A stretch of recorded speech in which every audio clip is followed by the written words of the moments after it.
Oh, there she is. Hi, Liz. I couldn't see you.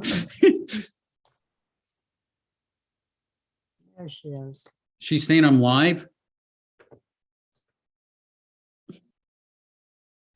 Oh, well, I am live. Okay. Welcome to the October 6th City Council meeting. I am Jim Nash. I am the City Council President, and I will be presiding this evening.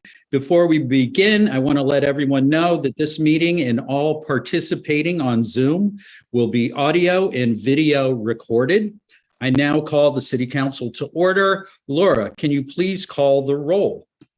Sure. Councilor Nash, I'm sorry, Councilor Elkins. Here. Starting the wrong order. Okay, Councilor Foster. Here. Councilor Gore. Here. Councilor Jarrett. Here. Councilor Labarge. I know she's here I somewhere. know she's here too. Here. Okay, Councilor Maori. Here. Councilor Moulton. Here. Councilor Nash is here as we've heard. Councilor Perry. Here. Okay, Council President, you have a quorum. Terrific. Okay, now that we are convened, the first two items on our agenda this evening are two poll petitions. Poll petitions are council rules instruct us to first hold these publicly advertised hearings. Once the hearings are complete, we will then open public comment. I thank everyone who is here to speak for your patience as we hold these hearings. So, on the agenda, let's see. We have a public hearing on 22.157 National Grid Verizon poll petition for Willow Street. Let's see. Per Mass General Law, Chapter 166, Section 22, the Northampton City Council will hold a public hearing on Thursday, October 6, 2022 at 7 p.m. on National Grid's poll petition to install one stub, did I get that right? Stub pole on Willow Street. The City Council will hear all persons who wish to be heard thereon. And I'm hoping that Lisa's here somewhere in all of this. If we could unmute Lisa. Yeah, let me make her. Oh, I see her with her hand up. Hmm. Lisa, just, I think Maybe she's not in alphabetical order. Is it something other than Lisa? I could unmute her. Hey, as I have a request to folks that if you're here to listen in right now, if you could turn your video off, it makes it hard to manage. I really appreciate that. Thank you, folks. And we'll be able to find Lisa easier. Oh, there she is. Oh, you know what? Here. Maybe She's here. is the last name different? I think it usually comes up as National Grid. I don't know if it just says, Oh, okay. it should say Jasinski. Councilor Nash, just a point of order. Should we open the public hearing? Oh, thank you. That's a great point of order. Could I get a motion to open the public hearing? So moved. Second. Okay. Councilor Moulton made the motion. Who seconded that? I did, Councilor Foster. Okay, seconded by Councilor Foster. Any discussion on opening the public hearing? Hearing none. Laura, roll call on the public hearing. Councilor Elkins, Yes. Councilor Foster, Yes. Councilor Gore, Yes.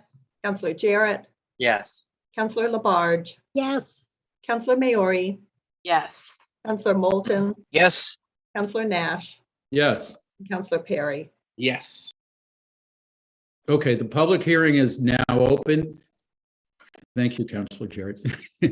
And that, so Lisa, you're here as a proponent of this order to having to do with a poll on Willow Street. Would you like to speak to it? And Laura, could you pull especially the map, I think would be helpful for everybody. Sure.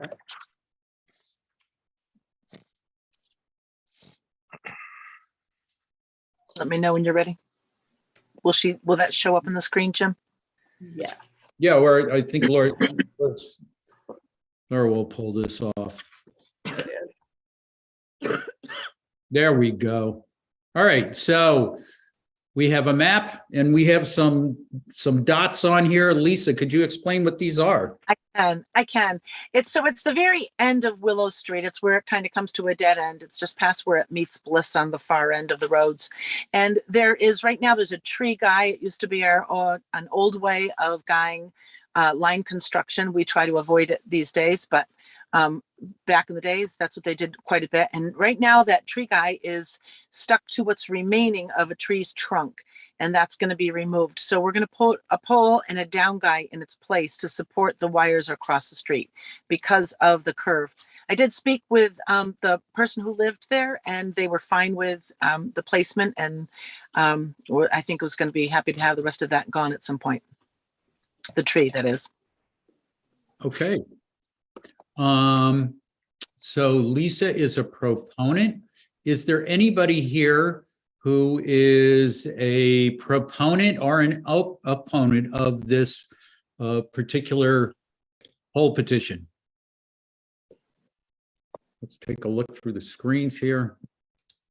I'm not seeing any hands raised. There's a couple Oh, of I hands see. raised, Counselor. I don't know if you may not be able to see them yet. I see, it looks like Nancy has her hand raised. Nancy, is your hand raised in reference to this poll petition? All right, I'll ask her to unmute. And then Tusi, I see your hand raised as well. Just to unmute. Nancy? Hi, I'm just here for public comments. Okay, great. Okay. And then we'll move on to Tusi. Okay. Hi, I'm the person who lives right where the pole is going to be. Excellent. And I just wanted to know, like, how tall will the pole be? Do we know? It is the pole is 35 feet tall, and it's set in the ground about 5.5 feet. So it's about 30 feet out of the ground. Okay. It's not as tall as the ones across the street. Okay. And it will be right where the tree was. Where you have Yes. that? Okay. We discussed All right. it. I don't know if the stake is still there. I should, I can go back out there too and show you, but we talked Okay. about it right where that tree is going to be. Yeah, pretty Yeah. much. Okay. I just wanted to clarify that. Thank you very much. I'm fine. You're welcome. You're welcome. Okay, and I think Tusi's questions have been answered. Is there anybody else out there that I'm not seeing? Okay, counselors, do you have any questions for Lisa before we consider closing the public hearing? Counselor Jarrett. Thank you, and thank you, Lisa. I just wanted to note, you clarified that because Bliss Street and Willow Street intersect twice. So you clarified that this was the end of the street. So I don't know if that needs to be clarified in the documents at all, but thank you for that clarification. Sure.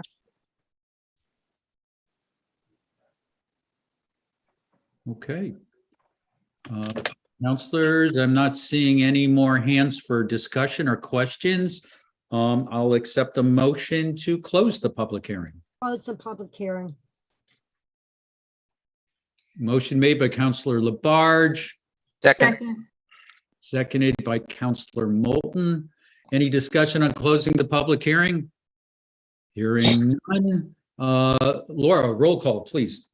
Counselor Foster, Yes.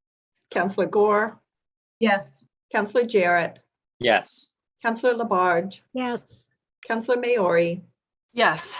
Counselor Moulton, Yes. Counselor Nash, Yes. Counselor Perry, Yes. and Counselor Elkins. Yes.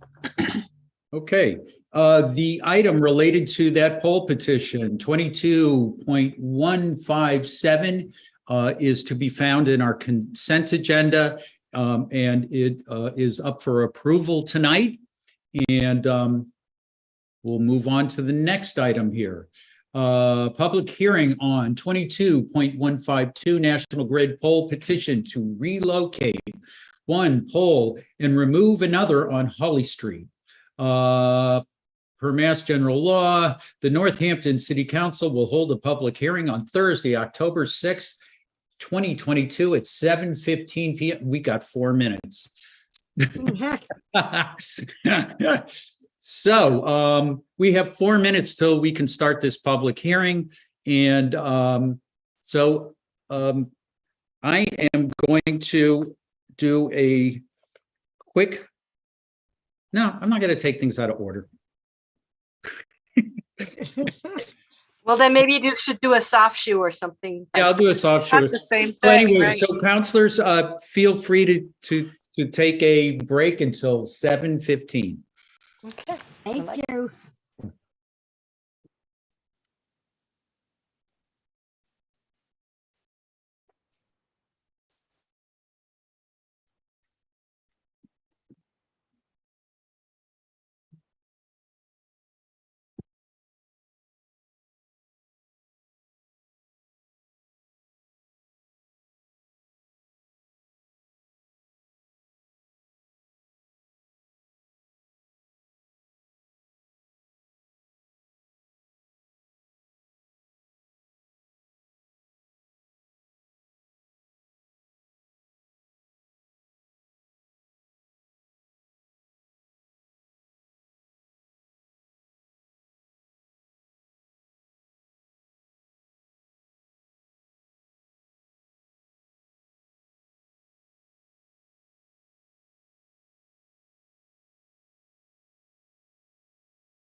You enjoyed your little break there, your little public hearing break. Now we're back. Okay. Thursday, October 6th, 2022. This has to do with item 22.152. We're holding a hearing on National Grid's petition to relocate one pole 17, and remove one pole 18 on Hawley Street. The city council will hear all persons who wish to be heard thereon. Could I get a motion to open the public hearing? Make a motion to open up the public hearing. Second. Okay, the motion was made by Counselor Labarge, and I think that was Counselor Perry. Yeah, okay. Uh, any discussion on opening the public hearing? Hearing none. Laura, roll call, please. Counselor Gore, Yes. Counselor Jarrett, Yes. Counselor Labarge, Yes. Counselor Maori, Yes. Counselor Moulton, Yes. Counselor Nash, Yes. Counselor Perry, Yes. Counselor Elkins, Yes. and Counselor Foster. Yes. Okay, the public hearing is now open on this poll petition for Holly Street. Lisa is here to speak to this. And Laura, could you pull up the map on this?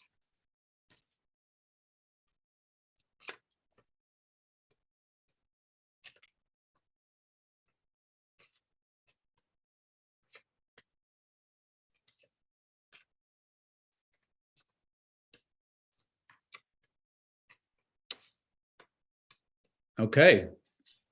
Oh, terrific. Enlarging it helps. Okay. So, Lisa, we spoke yesterday on the phone about this after your work hours. Thank you. And Lisa, you want to describe what's going on here? Sure. Sorry about that. I think I just lost my light. So poll number, I gotta zoom in here myself. Poll 17. Poll 17 is actually just going to be relocated about 30 feet. I think that says south of its existing location. And what we're hoping to do is remove that old poll 17 and existing poll 18 and put just the new poll 17 to replace the both of them. We're trying to line it up to take a corner out of it so that there's not any guys needed. I did speak with both of the abutters and the abutters that where poll 17 is sitting in front of right now. They were fine with it. I had a little discussion with the owner where poll number 18 is right now. He was concerned about, his tenants backing up and it obstructing a view if the pole is moved to that towards the property line between the two properties. It's really quite open there except for the pole. And I don't know that there's really any good place. I spoke with Dave Valletta out on site. We talked about there are sidewalks that are going to be going in, and I think the fewer poles, the better. So we had some discussion about where that would fit within this and how it might alleviate any problem getting by pole 18, which is closer to Holyoke Street, the one that you see in the picture that's to be removed as well. And we just felt like that would be the best place for it because the sidewalks and some of the equipment that we have to have on the poles. Okay. Counselors, any questions? And are there any opponents or proponents here? Looking through the screens here. I'm not seeing any. Oh, there's JP. Okay. Okay. JP, I'm asking you to, are you there, JP? Yes, we are. Can you hear me? Yes, we can hear you, JP. Welcome. Thank you so much. I appreciate that. We did have a conversation with Lisa Jasinski, and she was very helpful, and I think that worked out very nicely. The one point that I think I wanted to make was in front of the property that my wife and I own, there is a complete curb cut where the parking is. Mm-hmm. And there is a curb at the end of the property line through to at least the existing pole. Mm-hmm. So my thought was if you moved a few feet to the north, then you wouldn't be it would be easier for our tenants to actually pull in. And I don't think it would be any more difficult for the tenants in the building to the north because of the curb cut that exists already there. I'm sorry, the curb rather. We have the curb cut.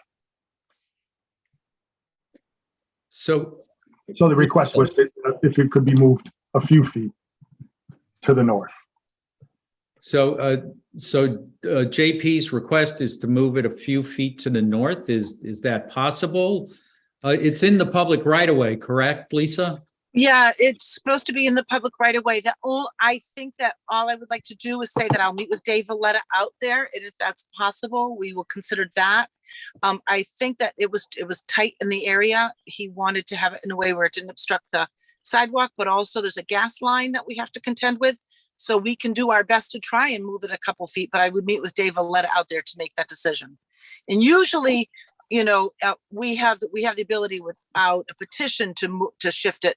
I think it's up to 3 feet. So that's something that we could discuss out there in the field. JP, does it sound like your request is your request about moving it roughly 3 feet? A couple feet. 2 feet would be, I think, beneficial for that turn. And I think it is all in the end going to depend on what we find underneath the ground. I understand there is a sewer lateral that is in this area, and that there are recommendations to have that lateral be identified and examined.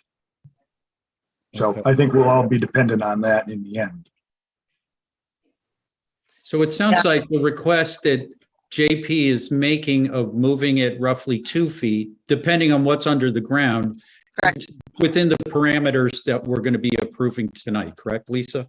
That's correct. That's correct. And like I said, I will meet back out there. It's been a while since I was out there with Dave Valletta from the DPW, but we can meet again. And if we can shift that a couple feet, we can do that. I don't think it's enough we want to keep a straight line. In order to be able to remove the poles before and after it, we'd have to keep it in a straight line, because then we're going to lose any space to support the structures if there's a corner on it. But I can do our best I will definitely go out there with Dave to see where it could go to. And I could call you, JP, if you'd like, before we do that. That would be great. Okay. Thank you so much. And I think it's a good plan. It consolidates 2 poles to 1 and gives you folks a straight line to have the Right. pole go. So Right. I think it accommodates everybody. Thank you. Okay, great. You're welcome. JP, before you go, I just want to make sure you're aware that there is a project here that also involves new sidewalks and a new curb cut for your property there. I was never given any plans that actually showed where that sidewalk is. So I'd love to actually Okay, take so out. I want to make that sure layout. so that's it's not on the agenda to talk about that, but Sure. it's on our agenda to talk about it now in the next few days. Thank you so much. You're welcome. All right, any more questions or discussion around this poll petition? All right, seeing no hands from counselors, seeing no hands out there in the, okay, I'll entertain a motion to close the public hearing. Move to close the public hearing. Second. Okay, motion made by Counselor Foster, seconded by Counselor Moulton. Any discussion on closing the public hearing? Hearing none. Laura, roll call, please. Counselor Jarrett, Yes. Counselor Labarge, Yes. Counselor Maori, Yes. Counselor Moulton, Yes. Counselor Nash, Yes. Counselor Perry, Counselor Elkins, Yes. Counselor Foster, Yes. and Counselor Gore. Yes. Okay, the public hearing is now closed. That item 22.152 it appears in our consent agenda, which we will be getting to in a few minutes. It is now, and I thank everybody for waiting. It is now time for public comment. So if you want to raise your hand to get in the queue, feel free.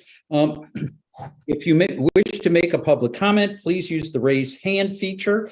The raise hand feature is in the bottom menu bar under reactions. If you are calling in by phone, you can raise your hand by hitting *9. If you're having trouble raising your hand, you may use the chat feature to send a message to, it says me, but it's actually Counselor Foster. And to ensure equal access, and because of the open meeting law, Technical problems such as not being able to raise your hand are the only thing the chat function is used for, and the chat function will only be available during public comment. We cannot accept public comment over chat. Private chat or chat only visible on Zoom during a public meeting is antithetical to an open public process, in violation of the council rules for public participation, and violates the spirit and potentially the law of open meeting law. If you want to submit a written public comment, please email it to citycouncil@northamptonma.gov, and it will be sent to all councilors and will be part of the public record. I will unmute each raised hand in the order raised to make a comment. Before you begin, please state your name and your city or town for the record. To ensure everyone has equal opportunity to speak, the council limits comments to 2 minutes. You are in no way obligated to use the full 2 minutes, but if you do, after 2 minutes, I will ask you to finish your sentence. If you set your screen for gallery mode, you will see, do we have the blue sky timer? We have that tonight. You will see a timer on your screen. According to the council rules, councilors do not respond during public comment, as it is your time to speak. So while your comments should be directed to us, you will understand when we don't respond. Our rules also state that councilors and members of the public shall conduct themselves with civility and respect at all times. Your protected speech is a constitutional right, and one that we ask you to wield with consideration and respect for all, and do so with the recognition that the public space that grants you that freedom is shared equally by everyone in the room. I love these words by GL. Also, according to open meeting law, if someone is disrupting a meeting, they may be removed. That's not GL. You may speak on any topic. It doesn't need to be an item on the agenda.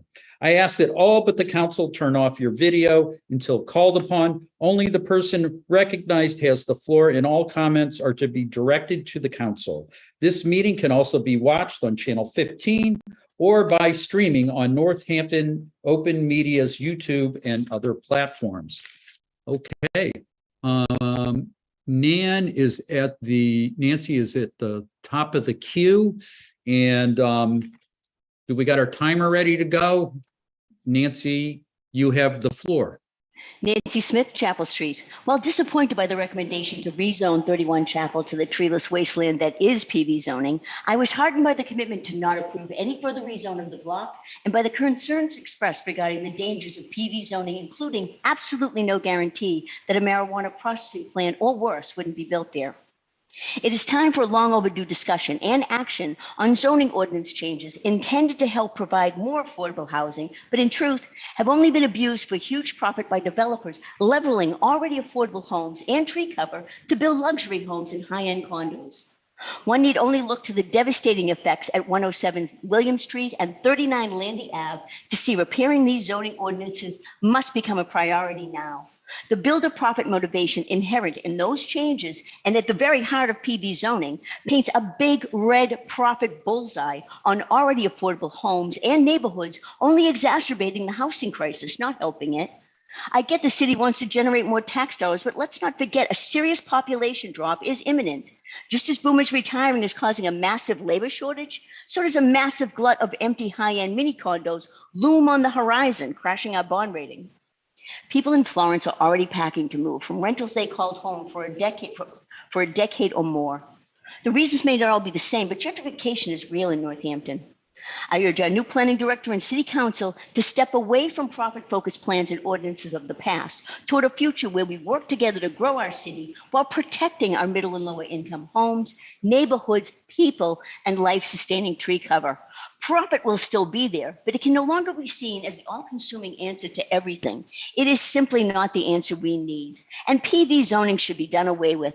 It is nothing but a barren, profit-laden wasteland with zero parking requirements. Thank you for all you do and for the opportunity to speak. Thank you, Nancy. All right, next up is Jackie Balance. Welcome, Jackie. Thank you. Jackie Balance from Florence. Can you hear me? Yes, we can. You have the floor, Okay. Jackie. Well, I am happy to say that in my own very recent experiences, this council, both the veterans and the newbies, seem to be respecting community voices better than the last council did. Please don't burst my bubble. Now, I know y'all don't do this work for money. I've done the math. With all the hours you put in, you might make minimum wage. So you do it for the power and the glory, or even a desire for public service. I want to give a special shout out to Councillor Labarge, who is a city treasure for her many years of service, not only on behalf of her constituents, but for the whole city. I want to also mention that Councillor Nash might need a personal assistant to help him answer phone calls and emails from his constituents. I know someone on North Street who's been trying unsuccessfully to reach him for weeks already. Heads up, Councillor Nash. Now, about tonight's PV zoning change. Legislative Matters and Councillor Foster made a decision that might satisfy the landowner and the neighborhood who are affected for the short run, given that everyone agreed that this extension of PV zoning is a one-off. But the public still has reservations about that point. There is nothing standing in the way of future incursion of PV zoning except for Councillor Foster. Were she to retire or move to Hollywood for a new career, the new councillor replacing her would not be bound by her pledge. I'm worried because I've heard with my own ears the planning board, oh my God, say that how much they would like to have PV adjacent to this new lot and to create a nice straight line on their map. Not that they wanted to help the neighborhood, but they like straight lines. That was scary to witness. Thank you, Jackie. Okay. Next up is Adele Franks. You have the floor, Adele. Welcome. Thank you. My name is Adele Franks. I live in Florence, and I wanted to make a comment tonight about something that you're going to be voting on later, probably very much later, past my bedtime, which is the home rule petition to the legislature to allow Northampton to forbid fossil fuel combustion in new construction or substantial renovations. I thought you might find the background on this interesting. For those of you who don't know, I'll give you a quick summary. In 2019, the town of Brookline decided to take its commitment to reduce the use of fossil fuels very seriously and moved to forbid new gas fires. However, the Attorney General then ruled that they had no authority to do that because it was inconsistent with the state building code. So they filed a home rule petition to the legislature to allow them to do that, despite the fact that it was inconsistent with the state building code. And following that, numerous other municipalities have filed similar petitions to show how many municipalities really want to go beyond the state building code and really reduce their fossil fuel emissions substantially. So there are now 13 municipalities that have filed home rule petitions, including most recently Boston and Somerville. However, we would be the first in Western Massachusetts to adopt such a home rule petition. And so I am hoping that when you later on in your agenda consider order 22.173, that you will pass it unanimously tonight and show that Northampton takes our commitment to emissions reduction very seriously and are poised to act accordingly. Thank you. Good job finishing your. Thank you, Adele. All right. Next up is Lisa Sarkowski. Hi, everyone. Thanks for this opportunity. I'm a proud native of Northampton and the great-granddaughter of two Polish immigrants who helped to build St. John Cantius Church. And in the lead up to World War I, About a fifth of the Polish population immigrated to the US to escape life-threatening poverty and repression. And my grandfather was one of them, arriving in Northampton in 1890. According to family lore, he slept under an apple tree, eating only its fruit until he found work at the pulp mill on Route 5, where the foreman changed his name from Sarkowski to Sharek. Excuse me. After 2 years, my grandmother joined him in the house that he built behind the mill on Island Road. Together, they raised 8 children in that house, which still stands and remains in our family. Soon, they joined with other Polish immigrants in the community to bring St. John Cantius into existence by donating precious funding and their own labor to build it. Every brick of St. John Cantius was placed by the hands of immigrants who had made a treacherous journey to gamble on a new life in a new country. And life here was not problem-free. Like other immigrant groups, Poles endured unsafe working conditions, ridicule, and discrimination. But this did not define them. What defined them was their gratitude. Next time you look at St. John Cantius, I hope you'll see it as a stunning manifestation of all the gratitude felt by Frank and Nellie and all the others who were given a chance to build a good life here in the city of Northampton. I will always be proud of my hometown for its welcoming of newcomers, whether in 1890 or today. Please, let's not erase the legacy of Polish immigrants in Northampton. Let us preserve St. John Cantius to honor them and all the others who have crossed country or state borders to call our beautiful city home. Thank you. Thank you, Lisa. Okay. All right. People are doing a good job finishing their last sentence tonight. I appreciate that. All right, Fred. Fred Zimnock. Fred, are you there? Let me unmute. Thank you, Jim. My name is Fred Zimnock. I live on Pomeroy Terrace in the Historic District. By this time, I think all can agree that St. John Cantius Church is a local landmark, both architecturally and historically significant to the city and the Polish American community. It's also an important part of our streetscape.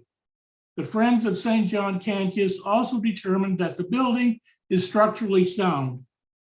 Unfortunately for old buildings, which are architecturally special, such as churches, they are difficult to repurpose.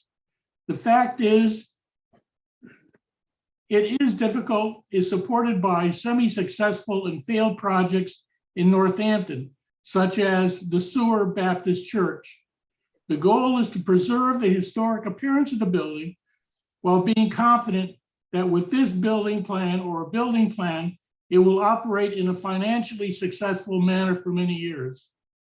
A successful result can be achieved with the ODG O'Connell plan, which requires that repairs to the exterior of the church be overseen by a historic architect along with the city and our historic commission, which holds a historic preservation restriction in perpetuity on the church. ODG has been in the business for over a century and has made numerous projects in Northampton, such as Smith College Museum, Smith College Student Center, Sargent House, and manages numerous low-cost housings, including Michael House on State Street for over 40 years. Our Community Preservation Committee has vigorously examined all aspects of this project. Chairman Brian Adams and all the committee members are strong supporters of this project. This project is a win for the city. After all discussion, I can't imagine that any substantial objection to this Community Preservation Committee grant can be made. Thank you very much. Thank you, Fred. Okay, next up is Barbara Blumenthal. Yes, Barbara Blumenthal. I live on Chapel Street in Northampton, and I'm talking about the the zoning change you're going to consider much later in your meeting today at 31 Chapel Street. And I know that you got a positive recommendation from both the planning board and the legislative committee, I believe it's called. But I want you to know that, and I don't think I'm alone, that some of us in the neighborhood still want to go on record as not wanting this change to that parcel of land where Metrics, or the former Metrics was. The planned village consisted of most of the, if not all of the former state hospital campus. And it seemed appropriate to have a planned village zoning there because it was kind of starting with a clean slate once all the buildings were demolished. But it did not include 2 houses on Laurel Street and this triangle of land, which includes 31 Chapel Street, because they were not part of the original state hospital. And I'm still quite unhappy that this is the 31 Chapel will be changed to PV, in spite of any assurances anybody's giving me now, which of course they're not binding, that PV will not continue to creep into a long-standing existing neighborhood. So thanks very much for at least listening to our voices. Thank you, Barbara. Next up is John Dunn. John, you have, well, let me make sure. Asking you to unmute. I think you might have to unmute on your end, John. There you go. John, you there? Yes, I'm Okay. here. You hear me? have the floor, John. Okay. Hi, everybody. Yeah, I'm John Dunn, and I live on State Street. And as the first director of Valley CDC, a developer and a lender for affordable housing for over 30 years, I've seen many, many opportunities to restore or preserve historic buildings. And I've participated in a few in Northampton, the Sargent House at 82 Bridge Street, recently rehabilitated by Valley CDC, and 2234 New South Street behind the Academy of Music. Now, both buildings barely escaped the wrecking ball, but both are still here for us, at least for another few decades. The fact that they were eventually used for affordable housing was a double win, affordable housing and historic preservation, but that is not always possible. It seems like the exterior of St. John Cantius Church can be preserved, but plans for the reuse include market rate housing. A lot of people don't like that. Does this mean we should allow the building to be torn down? No. Does this mean we shouldn't support the CPA committee's decision to allocate $500,000 to its preservation? No. Preservation of historic Northampton buildings is a significant value in itself, and to pay to preserve the beautiful exterior of this building, a monument to Polish immigrant culture here, is a very good deal for the citizens of Northampton. It's irrelevant who is the recipient of the funds. All of us are the real recipients of the value of preservation of this building, every single one of us in the city. It's a well-established fact that private for-profit investment is often needed to create public good. Most affordable housing, for example, is done through tax credits which benefit both banks and other investors. In case people didn't know that, it's just simply the way we do things in this country. So we need to keep the physical landscape of Northampton interesting, varied, and multi-textured, and I hope you support the CPC's recommendation. Thank you. Thank you, John. Next up that's Joanne Makowitz. Let me see if we can get you unmuted. I'm unmuted. You are unmuted. You have the floor, Joanne. All right, thank you. And I have to say that I would like to reiterate what John Dunn just said. And I just believe that there's been lots and lots of time and effort involved in this. And O'Connell has put lots of time and effort into trying to salvage the building. And they didn't have to do any of this. They really didn't have to do any of it. And I just didn't know I was going to, okay. Anyway, my husband is like saying, okay, Joanne, keep going. You know, there's, you know, the O'Connell has quite a burden to maintain this. The outside historical structure as it stands, and that they are willing to follow the guidelines to, you know, that the Massachusetts Historical Commission has set forth to save it in perpetuity. And that's, you know, no development company has to do that. And they have gone above and beyond, as far as I'm concerned, to try to do that. And both the Northampton Historical Commission and the Community Preservation Committee, you know, spent lots and lots of thoughtfully and intensely thoughtful time. And unanimously, I would just like to encourage, without, you know, further ado, encourage everyone to please listen to the Zoom meetings that both of those commissions have thoughtfully deliberated on, and to read Bill Newman's column.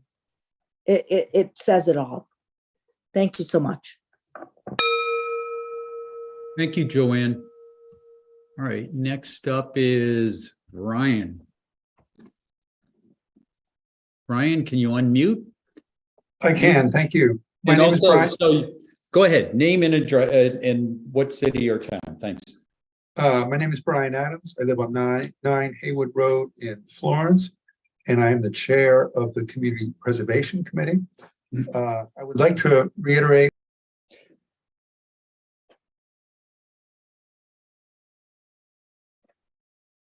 You got muted, Brian. Hang on. Yeah.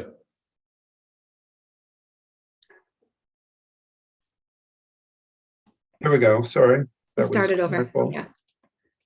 So again, I'm chair of the Community Preservation Committee. I'd like to reiterate that after a lot of deliberation, both this spring and the summer, and perhaps more public comments than we have ever received on any proposal, we made the unanimous recommendation to ask the City Council for a full appropriation of $500,000 for the St. John Cantius proposal. We're aware of all of the discomfort that exists about private development of this, but we feel that that ship has sailed, essentially, that we're not letting the perfect get in the way of the good. This is a historic preservation project. It is not an affordable housing project. The good news is we have 5 projects before us this fall, which are all affordable housing. Even if we fully funded the St. John Cantius proposal, we could fully fund all of the projects before us that are presented to us for the fall round, leaving us with a few $100,000 for the spring round as well. The other thing I would like to reiterate is that in no way does this set precedent. A number of people have said, well, if we fund one private developer, the president has said, and we will have to fund all private development. That's simply not true.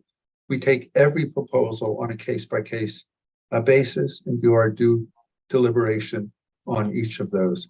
So again, I would urge the council to look at the recommendation of the CPC after lots of time. I appreciate all of the work that all of you do. Thank you very much. Thank you, Brian. Next up is Chris Hellman. Good evening. I'm Chris Hellman. I reside at 625 West Hampton Road in Florence, and I'm also a member of the Community Preservation Commission. It's just a coincidence that my chair preceded me, but I want to associate myself with his remarks. I think it's important to reiterate a couple of things that Brian said. This was not a decision that we took lightly. I think it was one that the majority of the committee struggled over because it is a complicated issue. And yet we were able to come together and approve the recommendation unanimously. So although it was a difficult decision, I think we were confident that we made the right one. For me, one of my concerns was this question, and I know I'm not alone in this, about whether this is an appropriate use of taxpayer funds. And the law is clear. We have the opportunity to do this should we choose to do so. The question then becomes, is it something that we feel is appropriate? I think the historical significance of the structure has been more than eloquently articulated by previous speakers. So I think, and I found that a very compelling argument. And I think this idea of this being a precedent about the allocation of tax dollars is also correct. This is not a precedent other than to say that we are willing as a community to stand behind projects that we think maintain the historical and cultural fiber of our neighborhoods. And myself and my colleagues on the committee felt that this program met those parameters. So I ask you to consider adopting our recommendations. Thanks for the opportunity to be here. Thank you, Chris. Next up is Deborah Henson. Let's see, can we get you unmuted here? Let's see. Don't start talking yet. All right. All right, you're unmuted. There you go, Deb. You have the floor. All right, thank you. First of all, I know this has been a real struggle for all of you, and I appreciate the diligence with which you are struggling with this tough issue. And I myself have struggled with it. I want to address two things that came up in the Finance Committee meeting after the point at which I could no longer speak. And one is the issue of public access not being available interior, and the second is about the possibility or not of CBAC actually granting a demo permit. So the first thing is, I think we'd all love to have access to this beautiful church. The barrel ceiling is gorgeous. We would love to be able to do that. I think we all agree, like Brian said, this is not the perfect solution, but it is better than the alternative. And that's why I wrapped my head around it fairly quickly, saying, I don't trust that they will not, this moves me to my second point, and I'm watching the timer. I don't trust, having been through these CBAC meetings, I think 3 or 4 of them, that they would not grant the demo permit. And it's because it hinges on financially feasible. That it doesn't say financially feasible, it says structurally or functionally obsolete. But what that is interpreted by staff and by the committee members, and they've talked about this, is that if this project isn't possible financially, then it's just not. And there is not a historic component to, oh, we have to preserve it because it's historic. No, there's not. It meets the criteria that I've enunciated before: viable use, structural and functional obsolescence. And I just think this is not a tenable option to have this church building removed. I have 7 seconds, 6. So I hope that you vote to keep this building standing. I think it's a pretty good deal for $1 million. Thank you, Deb. All right, next up is Claudia Lefko. Welcome, Claudia. Hi, Claudia Lefko, 40 Valley Street. What an endurance test this is. I'm not going to repeat my own arguments about this, but I would like to make a comment on the process. You know, some years ago, an anonymous donor, we don't know who gave $50,000 to this committee, to a committee to save St. John Cantius Church. Part of the multi-year campaign was a petition which was signed by 1,300 people. This petition has been cited time and time again in every meeting I've been to on Zoom as proof of how many people want to save the church. But there was never this petition was circulated before the CPA question entered the conversation. So there was no effort made to take a bead on the city feeling about this church after it was tied up with the CPA funds. So this, for me, the big issue has to do with the private developer.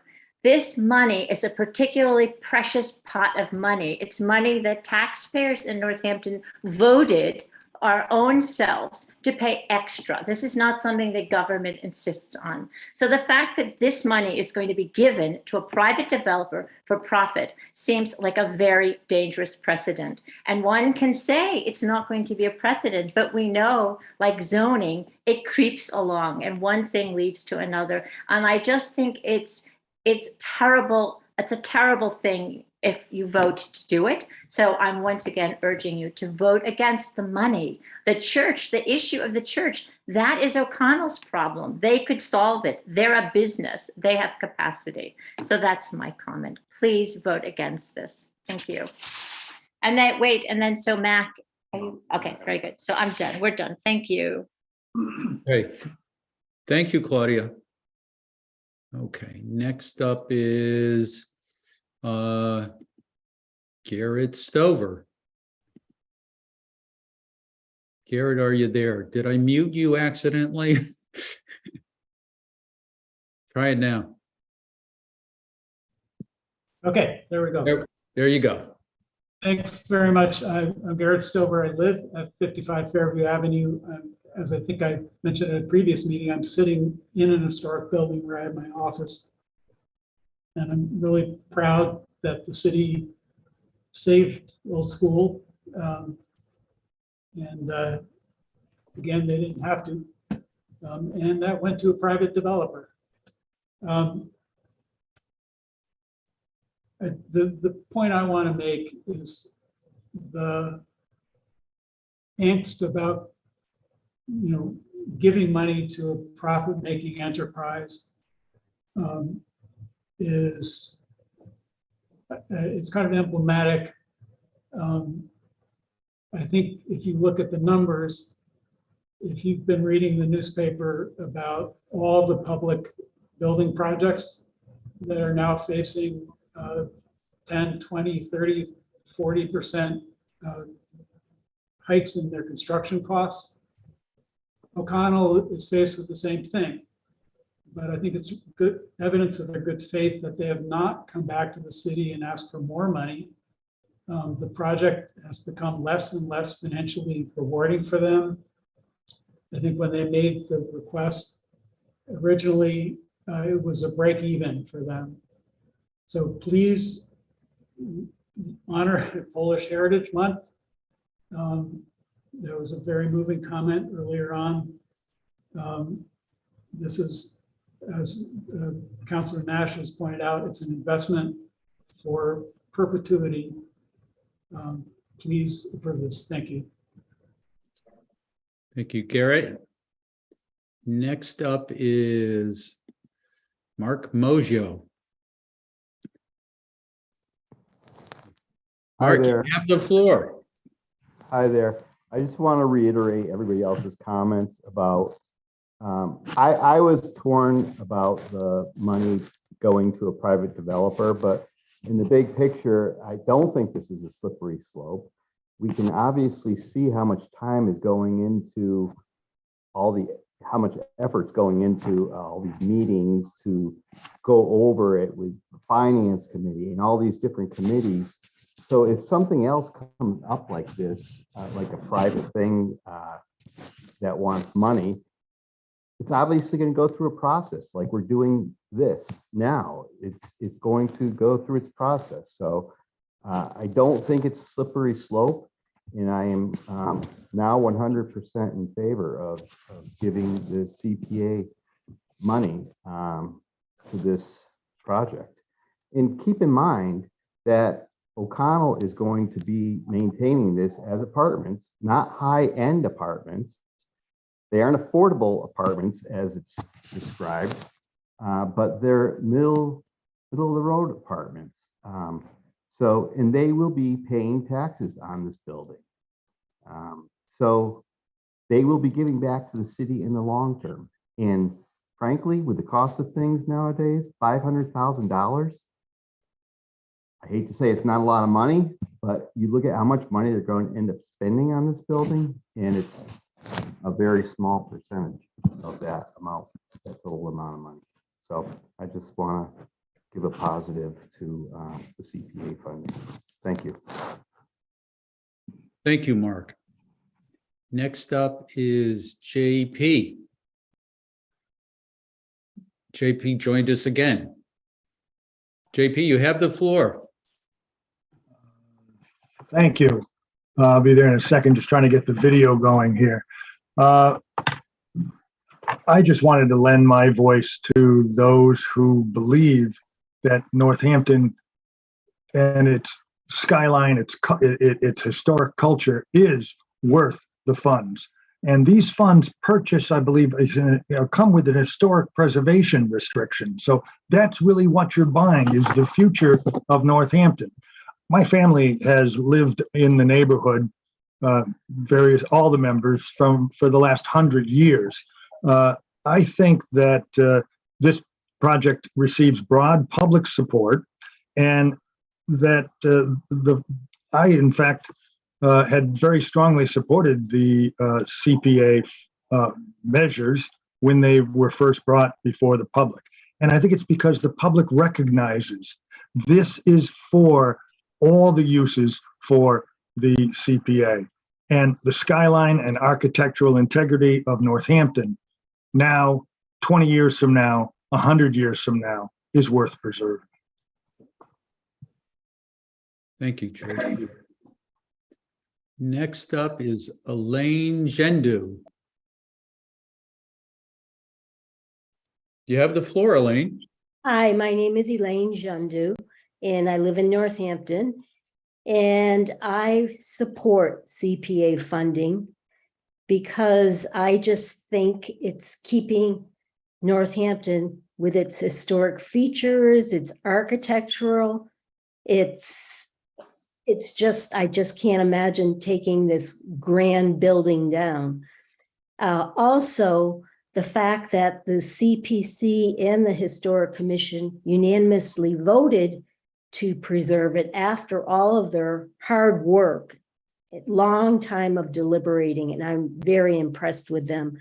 I just don't understand why people don't want to take care of our city by using the CPA money, which is Community Preservation Act, and we want to preserve our history. That's all I have to really say. Thank you so much. Thank you, Elaine. All right. I am not seeing any more hands for public comment. I'll give it a second here. Okay. There. I see. Lisa, I think you already shared before, correct? I'm asking you to unmute. Yes, hi, I never gave you my address. I'm here on Fairview Avenue in Northampton. Sorry about that. That's okay. All right. All right, thank you, Lisa. And next up is Deborah. Hi, Welcome, my name's Deborah. Hi, my name's Deborah Berkovitz. I live at 41 Warner Street in Bay State Village. People have put so much time into this, and I want to say that I have such deep conflict in myself. There isn't a historic privy that I wouldn't want to save. So the fact that I actually don't support this funding for me is feels really sad, and it doesn't mean that I don't absolutely want to see this building preserved. But I have concerns that many people have raised about private development, but I feel like there's some due diligence that I'll just say as a taxpayer have not seen, which is we hear that they can't afford the $500,000 and need the public funds. I have not seen the books for the project, and I want to say that it's not just the church. The church is part of a larger project with all the townhouses. It's hard for me to picture that they don't have $500,000 in their profit margin. I think there's a lack of transparency. And I can also say that while the historical report that was done on the building was fantastic, I was in the Historic Commission meeting, and the person representing O'Connell was very squirrely about, well, yes, but if it costs too much, maybe we won't be able to do this or that. I did not get the assurances that I wanted to hear before this funding was approved, that the things that we would want to see in place in terms of protections were going to be there. And I think there's a lot that needs to happen beforehand. We also have Massachusetts tax credits that they're choosing not to avail themselves of. So I think there's just a I think that if they want the public money, they have to open up their books to the public about the entire project and why they need $500,000 of public taxpayer funds for this private for-profit venture. Thank you. Thank you, Deborah. All right. Look at that. Elijah. Let's see. Yes. Elijah, you are hello. unmuted and you have the floor. Hi. This is the public comment period, correct? It is, and you have Okay. 2 minutes. We can reset. We just reset the timer. Okay, sounds good. Well, thank you, City Councilor Nash, and councilors. My name is Elijah Bacall. I live in Northampton. I'm a senior at Northampton High School, and I'm the co-chair of the Northampton Youth Commission, which for those who don't know is the official public body in Northampton, Mass, tasked with representing the interests of young people in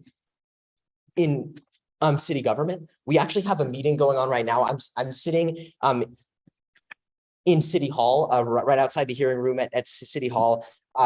Some of you might recognize, I had to step out. That's why I wasn't able to attend for the whole of the agenda here tonight. But I wanted to join here to restate the Youth Commission's support for the plastic reduction and sustainability ordinance, which is being considered by the council tonight. So the Youth Commission, along with Councilor Maori and former City Councilor Dwight, is a co-sponsor of this legislation. We were heavily involved in its drafting, and yeah, we're a signed-on co-sponsor in its passage in early 2021.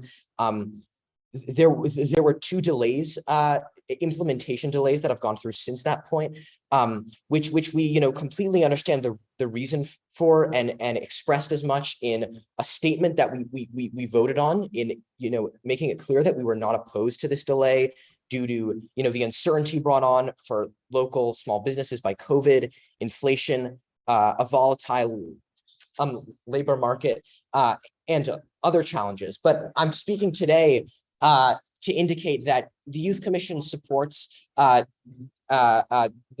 implementation of this legislation now. We believe it's the right time to do this based on the research we did when we were originally drafting the ordinance about the climate impact that this would have. And our city has been a leader in the fight against climate change, and we really want to continue that track record. Yeah, so I see I'm running low on my time, but I'll just say that, I support the implementation of this now on October 31st, and we look forward to continuing the dialogue with the business community to craft policies that are good for them, as well as furthering our environmental goals here in Northampton. Thank you, Elijah.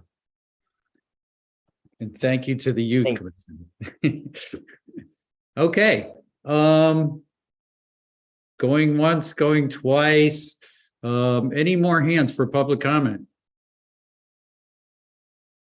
Okay. Seeing none, we will now move on our agenda. Let's see. Okay, announcements from counselors. So I actually have an announcement that I'm going to take some things out of order, and I just want to put it out there for counselors to and for city staff to know that that my plan is to we're going to do announcements, then we're going to do an ordinance related to something on the consent agenda, and then we are going to deal with the 2 items that we've received some public comment about tonight. One is the CPA money, and the other has to do with the zoning. And then we can do the business that the public is interested in. And then in my opinion, most of the rest of the items are all business for us to work on. So that's my plan. Are there any other announcements? And the mayor is part of this. the announcements. I see Counselor Maori raising her hand and then Counselor Perry. Yes, hi. I just wanted to say that I got my bivalent booster last week at the Elks Club, and boy, you know, every time I go there, it's just I actually have a public health background, and I've never seen a better run clinic. It's just amazing. I brought my 2 kids, and they're great with kids, and I just think we should all be taking advantage of it. It's really in and out, and they're very accommodating. You can make an appointment on northamptonma.gov. Their hours are Mondays 2 to 6 and Thursdays between 10 and 4. So the bivalent boosters there for anyone 12 and up, and the regular boosters are there for anybody at any age. You have to make an appointment, but you know, it's even worth stopping in if you're having trouble with that. You can call, but also stop in, and if they can, they'll accommodate you. And I can't stress enough what a great operation they're doing. And thank you to our volunteers there, and thank you to the Health and Human Service Department. Thank you, Counselor Maori. Counselor Perry. Yes, I just wanted to let folks know that this is going to be the last weekend for Summer on Strong. Summer on Strong has been an excellent addition to our city. In my opinion, is one of the brightest beacons that's come out of the pandemic. I want to salute to Deb from Eastside, to the DNA, Amy, the Chamber, Northampton Arts Council, and the city of Northampton for this year being a part of it. There's going to be music on Sunday. It's Mandy Pacious and Dan Thomas. So, I implore everyone to get out there and enjoy a little bit of that Summer on Strong before it goes away till next year. Okay. And it will be back next year, right, Mayor? We certainly hope so. Okay. All right. Any other announcements? Councilor Labarge.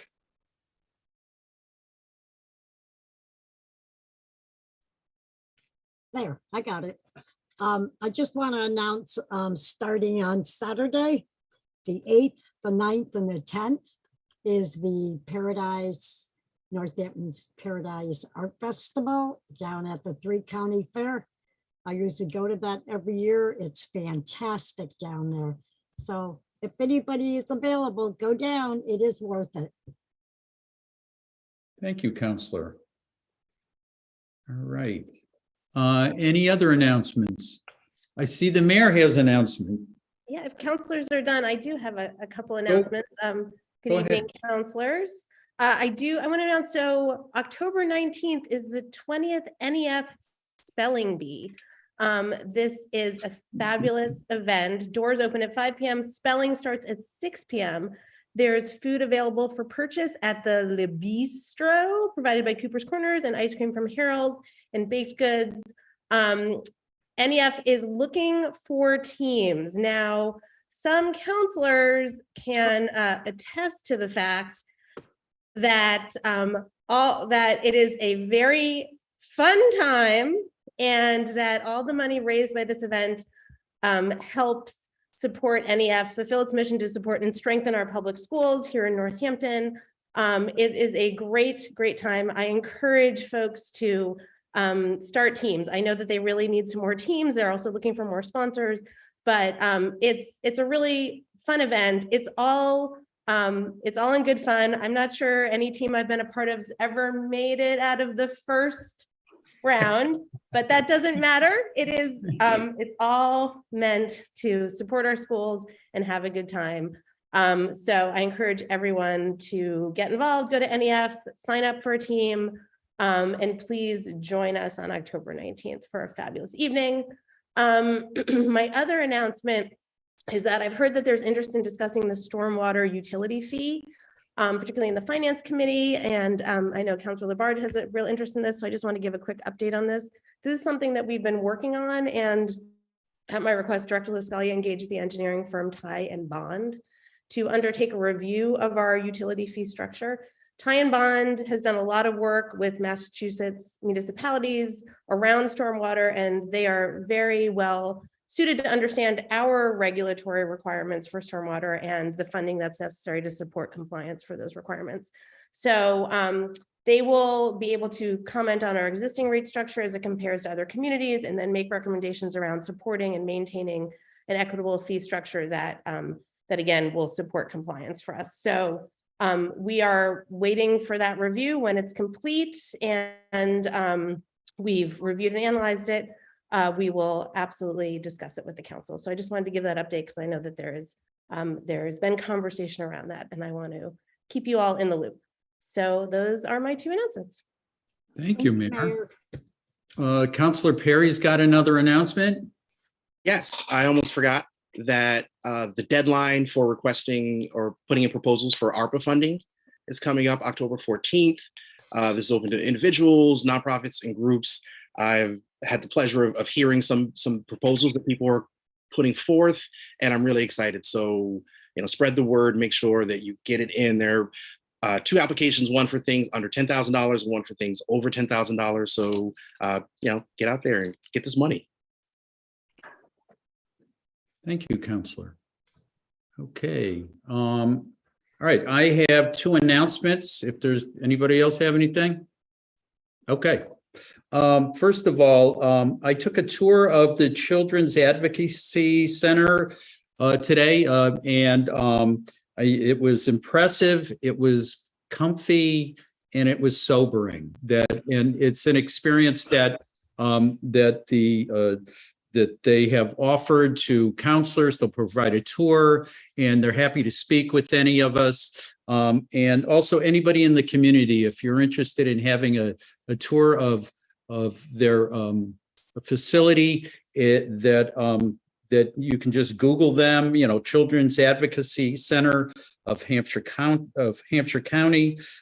Just to be clear, what they do, they provide a comprehensive, culturally competent, multidisciplinary response to allegations of child abuse. So they do important work, and they'd like our support and take advantage of that. The other thing is I'd just like to thank council while I was away for not reaching out to me. And I had a great vacation. And I especially want to extend a thank you to Vice President Foster for just picking up everything. I came back, we voted on a home rule petition. It's on the agenda. I had no idea. There was lots of stuff that happened without me. And you know what? That's the way it's supposed to work. Yep. And I also heard there was a meeting where, there was a little trouble with communication. And I think Councilor Maori, we were trying to figure out, with the council meeting, we're figuring out the order in terms of if Councilor Foster couldn't run the meeting, who could do it? So I appreciate all of the collaboration. It doesn't surprise me. So thank you. All right, any other announcements? Okay. Seeing no other hands. Okay, the next thing I want to take up is it's down in ordinance, and it's 22.171, an ordinance establishing procedures for filling vacancies in elected positions on the Community Preservation Committee. I want to address this first because there's an item in our agenda that has to do with taking this action. So I'm pulling it up here. Oh, good. Computer's still working. 22.171, an ordinance establishing procedures for filling vacancies in elected positions on the Community Preservation Committee, whereas a home rule charter for the city of Northampton provides that the city council shall fill a vacancy on the Community Preservation Committee pursuant to the process and procedure set forth by the ordinance. Now, therefore, ordered that the Code of Ordinance of the city of Northampton shall be amended by amending section 22.2, section F as follows. F, should there be a vacancy or resignation in any of the community preservation positions, the commission's boards authorities have appointed I'm going to redo that. Committee positions, the commissions, boards and authorities who have appointment authority under this article shall appoint a new representative within 45 days of the first date of vacancy or resignation. Otherwise, said vacancy may be filled by the city council. Should there be a vacancy in one of the two elected positions, which is what we're dealing with tonight, such vacancy shall be filled as follows until the next regular city election. The vacant position shall be advertised in a manner that the president of city council deems likely to attract a diverse pool of qualified candidates. The vacancy shall appear on the agenda for city council meeting within 30 days of the vacancy. The city council may vote on such vacancy, or it may refer the matter to a council committee for recommendation as to filling the vacancy. The vacancy shall be a person eligible to vote in the city of Northampton no later than 60 days of the vacancy. So that is, and I think we want to do this in 2 readings, right, Laura? Because This is a second reading. this is a second reading. Your Thank first. Yes, This is a first. No, it's your first. This is a second reading. right. This is the second reading. Oh, okay. So it's already been introduced, and now it's up for discussion and approval. Okay, counselors.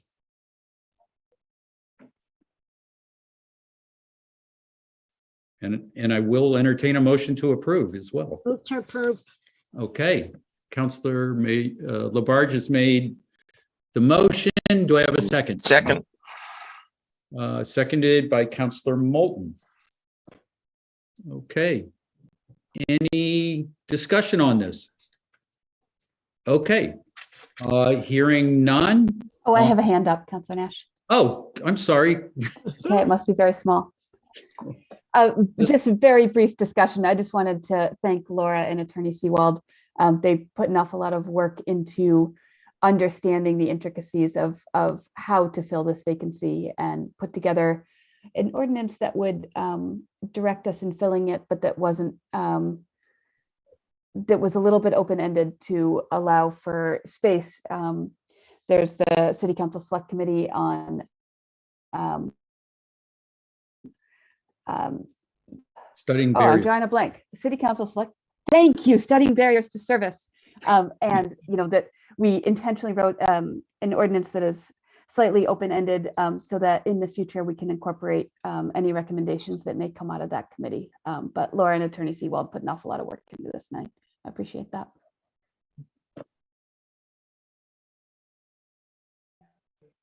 Okay, any more discussion? I will say this is one of the things that I'm very thankful for that Councillor Foster worked on. All right. Seeing no more discussion, Laura, roll call, please. Councillor Labarge, Yes, Councillor Maori, Yes. Councillor Moulton, Yes. Councillor Nash, Yes. Councillor Perry, Yes. Councillor Elkins, Yes. Councillor Foster, Yes. Councillor Gore, Yes. and Councillor Jarrett. Yes. Okay, that ordinance has passed in second reading, and we are now on to back to the consent agenda. I'm going to quickly read through the items that are on here. We have the minutes of September 15th, 2022. We have a item 22.152, a poll petition having to do with Hawley Street, which you heard us discuss before in the public hearing. 22.157, the other poll petition for Willow Street that we had the hearing on. Appointments to various committees. These are all positive recommendations. To the Arts Council, we have Kay Carroll. To the Conservation Commission, we have David Reckow. Board of Registrars, we have Mary Lou Stewart. We also have item 22.170, an order authorizing expenditures from accessible parking fines. We have 22.172 in order to reprogram funds to purchase scanner printer. Item 22.174, appointment of Jonah Zuckerman to fill vacancy in elected position on Community Preservation Committee. That's related to the ordinance we just did. There is item 22.188, appointments to various committees for referral to city services.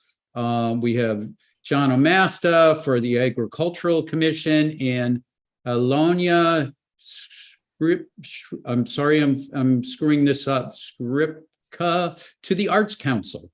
And that is the consent agenda. Are there any requests for removals from the consent agenda? Councillor Foster. I would like to request the removal of the appointment of Jonah Zuckerman to fill the vacancy in the elected position on the Community Preservation Committee. Okay, so that item has been removed. Any other requests for removals? Okay, could I get a motion to approve the consent agenda? Move to approve. Second. Okay, motion made by Councillor Labarge, seconded by Councillor Jarrett. There's no discussion on the consent agenda. And Laura, roll call, please. Counselor Maori, Yes.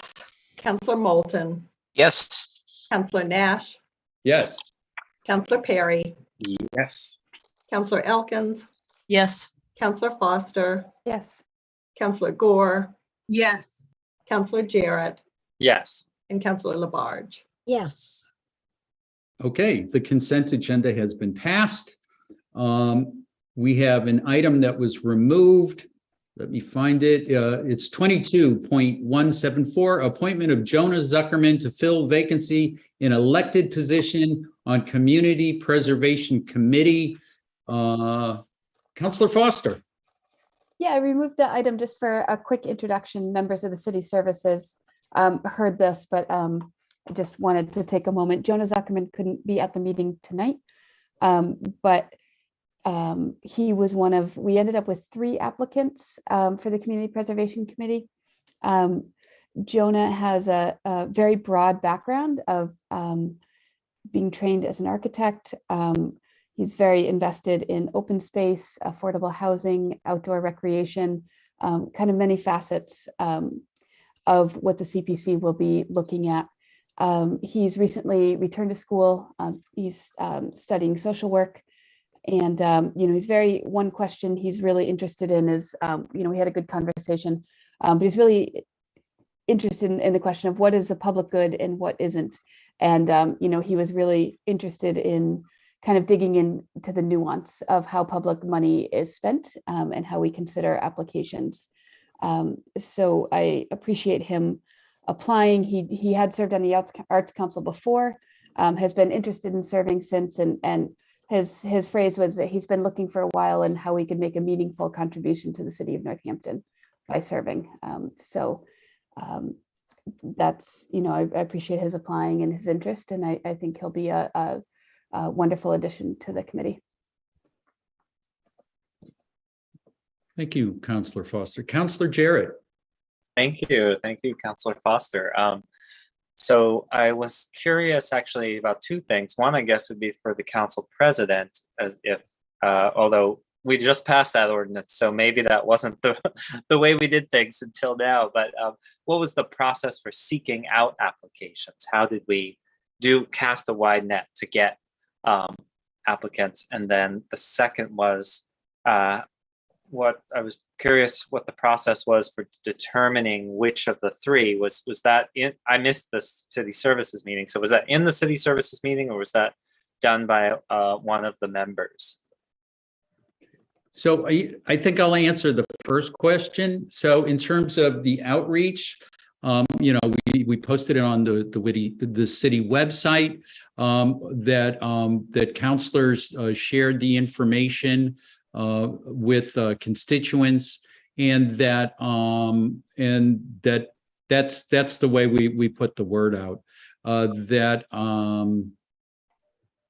Yeah, and so then we did get 3 candidates. All 3 were pretty good. I think that Councillor Foster could speak to them. I'm a personal friend of one of the candidates who considered the position, but was basically had withdrawn, but was very interested. I'm sure that former Councillor Dennis Bidwell would have served well in this position, and but I think that Jonah, in terms of finding somebody new and ready to step up, I think it's the right direction to go in. So anyway, Councillor Foster. Sure, and I can answer about the process. We had a few different scenarios in mind, Councillor Jarrett, based on how many applications we received. As Councillor Nash mentioned, one of the applicants, Dennis Bidwell, did withdraw his application, and it was based on the meeting schedule. So that left us with 2 applicants. And so I ended up interviewing them both and presenting a recommendation to City Services. One of our considerations had been to invite candidates into City Services for the committee to interview. We'd had kind of a packed agenda at the most recent meeting, as well as can be a little awkward to do that in public. So I had a chance to have a good phone call with each of them. Thank you for that explanation.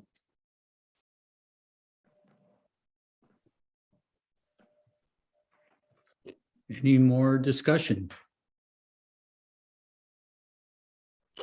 Okay, I'll entertain a motion to approve this appointment.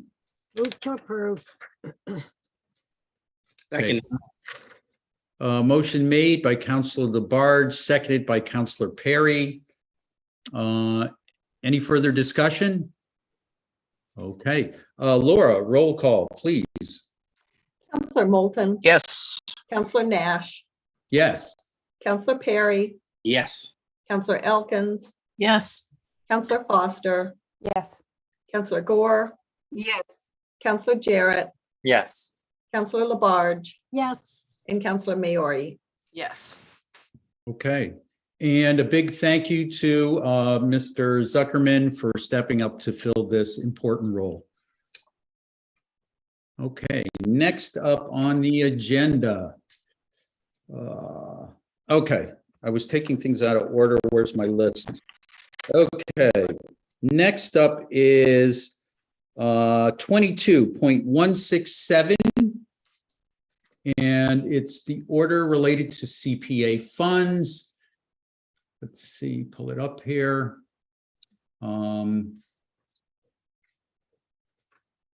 In order to appropriate $500,000 in CPA funds to 10 Holly Street Rehabilitation Project.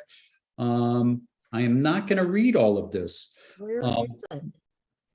I think we know well what we're talking about here. So this is here this evening. It had a neutral recommendation from Community Resources. Earlier this evening, it got a neutral recommendation from the Finance Committee.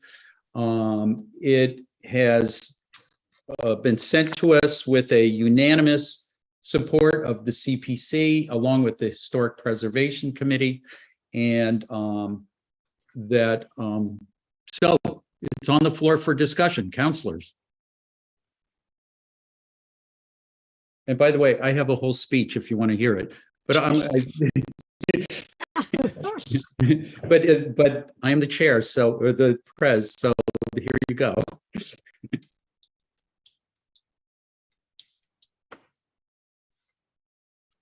I guess, am I hearing speech? Okay. There are people. Councillor Foster has her hand up. Oh, Councillor Foster. And then Councillor Jarrett. Okay. Very unusual order for me to put my hand up first. But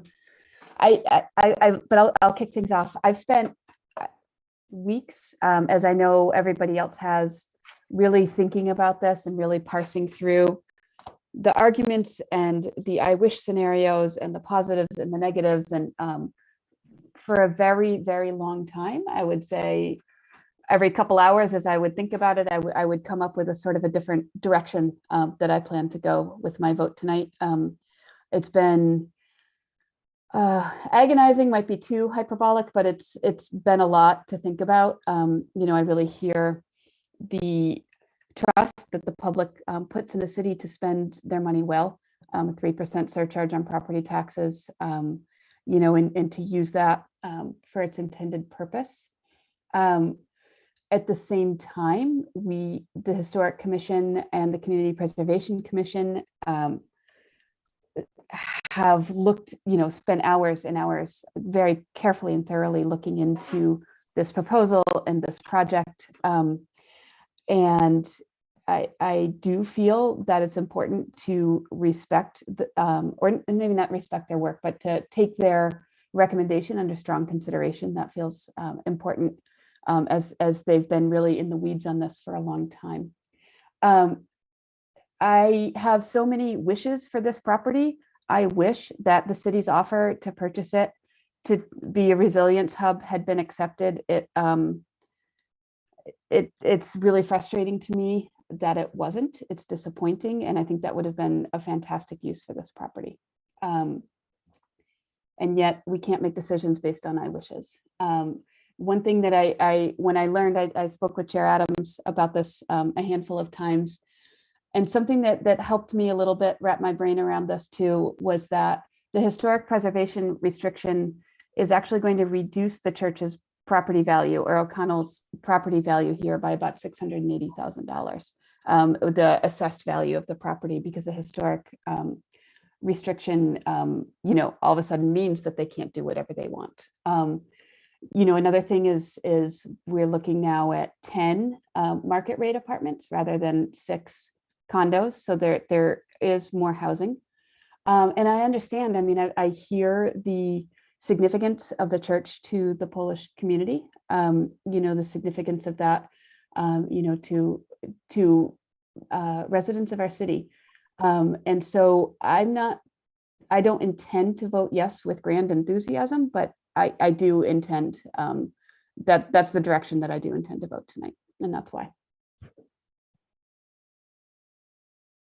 Thank you, Councillor. Next up, Councillor Jarrett. Thank you, Councillor Foster, for going first. I want to echo, you know, the sentiments that you expressed. It's a very difficult decision here. So, you know, I value historic preservation. I have been happy to support the past recipients, and these recipients have, by far, with some exceptions, been doing projects where it isn't just the building, the view from the street that is preserved, but it allows for public access or advances an additional public purpose, in addition to historic preservation, such as supporting a nonprofit charity or affordable housing. This is an important and a worthy project. I value the opinion of the CPC and the Historical Commission. I watched the CPC's deliberations. I've always voted for the CPC's recommendations, so I don't take questioning this lightly. It's the dollar amount matters. It comes down to a question of priorities for me. That's priorities within the minimum of the 10% that we are required to spend on historic preservation, and the priorities beyond that. I would say this is a zero-sum game, in that every dollar we spend on one project, we cannot spend on another, whether that's in this round, the next round, or a future year if the budgeted reserves carry over. So as a city councilor, in the current situation in Northampton, affordable housing is my top priority for CPA funds. It's a priority that I ran on twice. 45% of the households in Northampton rent, and in 2019, 52% of those were housing cost burdened. They were spending more than 30% of their income on housing. 15% of my ward lives in public or subsidized housing, and many who live there want to buy but can't afford to stay in Northampton. And so we desperately need more affordable housing. And there is a need for more market rate housing in the range that is proposed with this project, but market rate housing can be built by the market. Affordable housing can't. Most of us on the committees and the council are not in the situations of people, most of us are homeowners who are in a situation that we can afford, not all. So I feel I must uplift the voices of those who are struggling with housing. I know that we have historically funded all the affordable housing projects that we've received, as far as I'm aware, though not always fully. I think a task for us as a community is to seek out more applications in this area. I know that we can fund all of the current applications in the queue along with this application. I know Brian Adams, the chair of the CPC, at a previous meeting said that would leave about 400,000 or a few $100,000 left over. There are 2 rounds, but this is just the autumn round. So what projects would come forward in spring, whether that's historic preservation with an additional public benefit or one of the other categories, we don't know yet. So to conclude, I don't think that this provides a sufficient public benefit for the amount of CPA dollars contributed. I would consider a lower grant amount, or if an additional benefit such as affordability or public use was added. I understand the position of the applicant and realize this means some additional funding from another source would be required, which may not be available, reconsidering another option for the church, such as the offer the city made to purchase, or demolition, which makes this a very difficult decision. But I feel we can't be responsible for the neglect of previous owners or the business decisions of the current owners. If we vote no, it is the current owner's decision, assuming the CB, the Central Business Architecture Commission, would allow them to demolish. And the current owners could choose to preserve the structure. Such a large company would have the reserves to absorb that. And I think the responsibility of demolition would lie squarely with them. So weighing all of these factors, not ready to support the project now as it is now, but it's a very painful decision. Thank you, Councilor.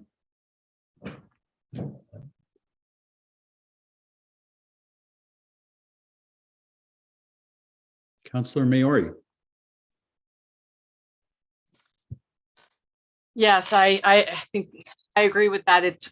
I was saying earlier in finances, I think this is the toughest decision for me in council. And I was saying it's because I actually, to me, it's like reasonable.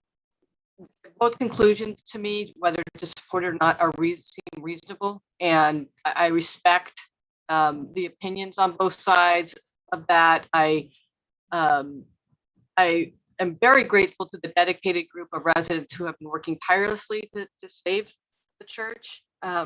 We should all, feel gratitude and that these kinds of organizing community, groups are out there. And I also have an enormous respect for our council president, and I see his passion for, and this isn't his ward, and I feel his passion for this, and so that definitely impacts me. And I also want to say that, I think this Community Preservation Committee has done a thorough job and has been very reverent in its unpacking of this. So I think they landed on a reasonable decision. I don't have that concern so much about precedent, because I've seen how the CPC operates, and they truly do look at things case by case. And I think not voting for this because I was worried about a precedent doesn't kind of prevent the problem in future years either. So that's not my particular concern. I do, like others have said, in 100 years when most of us are gone, and I want this, I want this church to be standing. I want it to be there. I very much want its beauty, its history, its local significance to be standing. And I agree with Councilor Moulton that architecture is art, and in that sense, public art. So kind of does feel like it's on council whether this church risks being destroyed. And, but I agree with Councilor Jarrett that that it's really O'Connell at this point who's the steward of the St. Cantius Church. Whatever their for-profit mission, which we give them a lot of latitude about, they are the steward, they are the owners. And they knew it was a church when they bought it. I understand that O'Connell provides housing and new tax revenue and growth in our city. But I think like anyone operating in our community, like really any human, they have a sacred responsibility to enhance the public history and beauty around them in their domain. We all do that every day. I don't understand why we don't expect that of for-profit entities as well. I am personally horrified anyone would acquire this church and then contemplate demolishing it. It's time that I feel that we insist on more from community entities like O'Connell. In other communities, this type of grant wouldn't even be allowed on the table. Public-private partnerships can be mutually fruitful, but this doesn't feel like a partnership to me. One of the main charges of council is to be the gatekeepers of hard-earned taxpayer money. And this is money right now that, people desperately need. And I feel in this vein, I can't really in good conscience, okay, $500,000 of their money to subsidize a private for-profit entity that, because frankly, we're concerned they won't do the right thing. I'm glad I hear the part about, it's very compelling to hear that we could make the money back in revenue, and that they've taken a hit with historic preservation. But as it's been pointed out, they can do whatever they want. And this is where, things can run off the trails. They say, and I'm not trying to disparage O'Connell, but we don't have anything in writing to say this is going to be market rate units, or to say that there's going to, what it's going to look like. We lose all that. That's not there. And if it were there, I would feel very differently. I feel that, too many people are hurting right now. In the end, this sends the wrong message about what priorities we have here in council. I will support and do everything I can to make sure this church is preserved. And I hope we can all work together to make sure that happens. And I actually have faith that we can. But this has been quite painful for me as well. But I have to say, I cannot support it as it stands now. Thank you. Councilor. Councilor Moulton. Thank you. I echo what my colleagues have said about the difficulty of reaching this decision.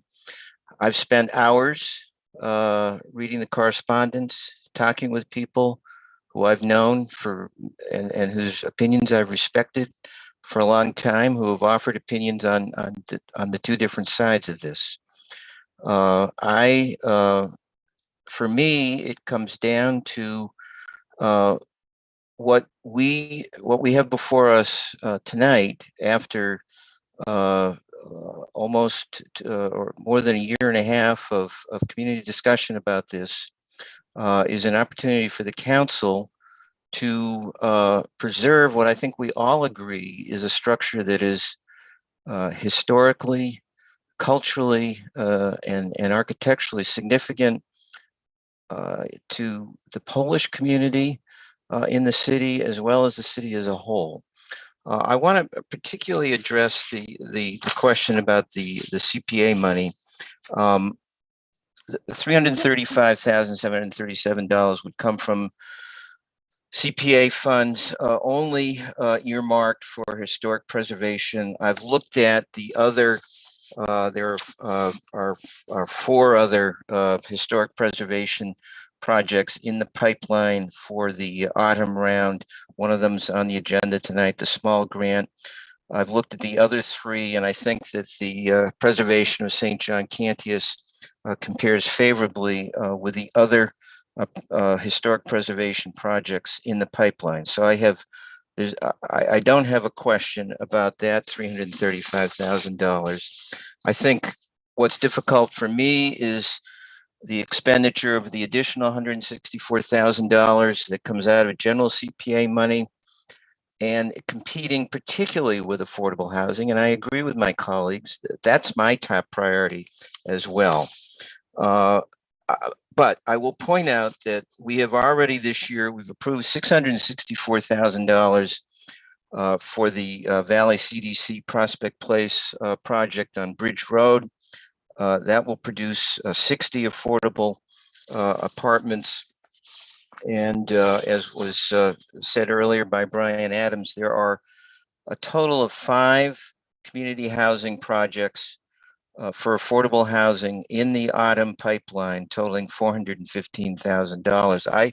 I hope those come to us with a strong recommendation from the CPC, and I will vote enthusiastically for those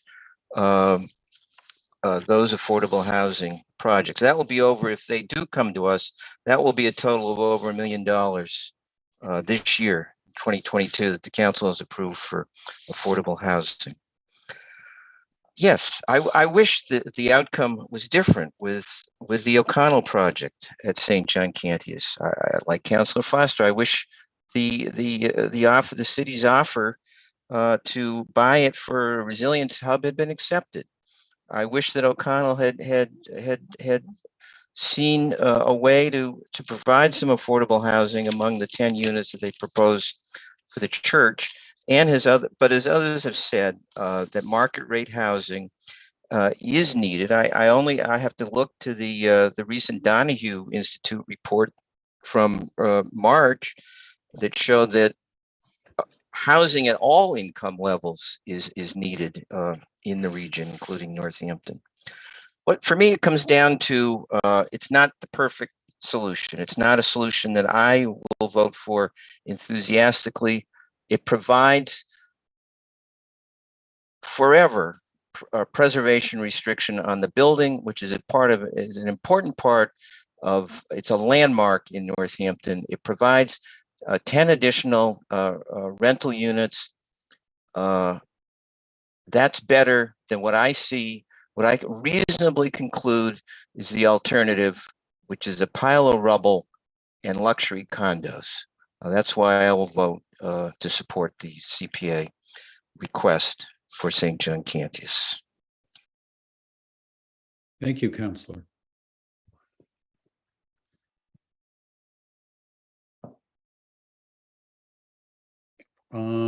Councilor Gore, and then Councilor Maori would like to speak again. I agree with what my other councilors have said. I've gone back and forth on what I think about this. I met with the Friends of St. John's Cantius Church, and I just think that given the history of the church, that this would be a good use of the funding. I wish that it could be a resilience hub. I wish it could be affordable housing. But I don't, like Councilor Moulton said, I don't want it to be a bunch of condos there. I don't want it to get demolished. It's a beautiful building, and it's a landmark in our city. And I think we need to preserve it. And I think it's not the best option, but I think right now it seems like the only option we have in front of us. And so I would have to support, saving the church in this way. So thank you. Thank you, Councilor Gore. Councilor Labarge.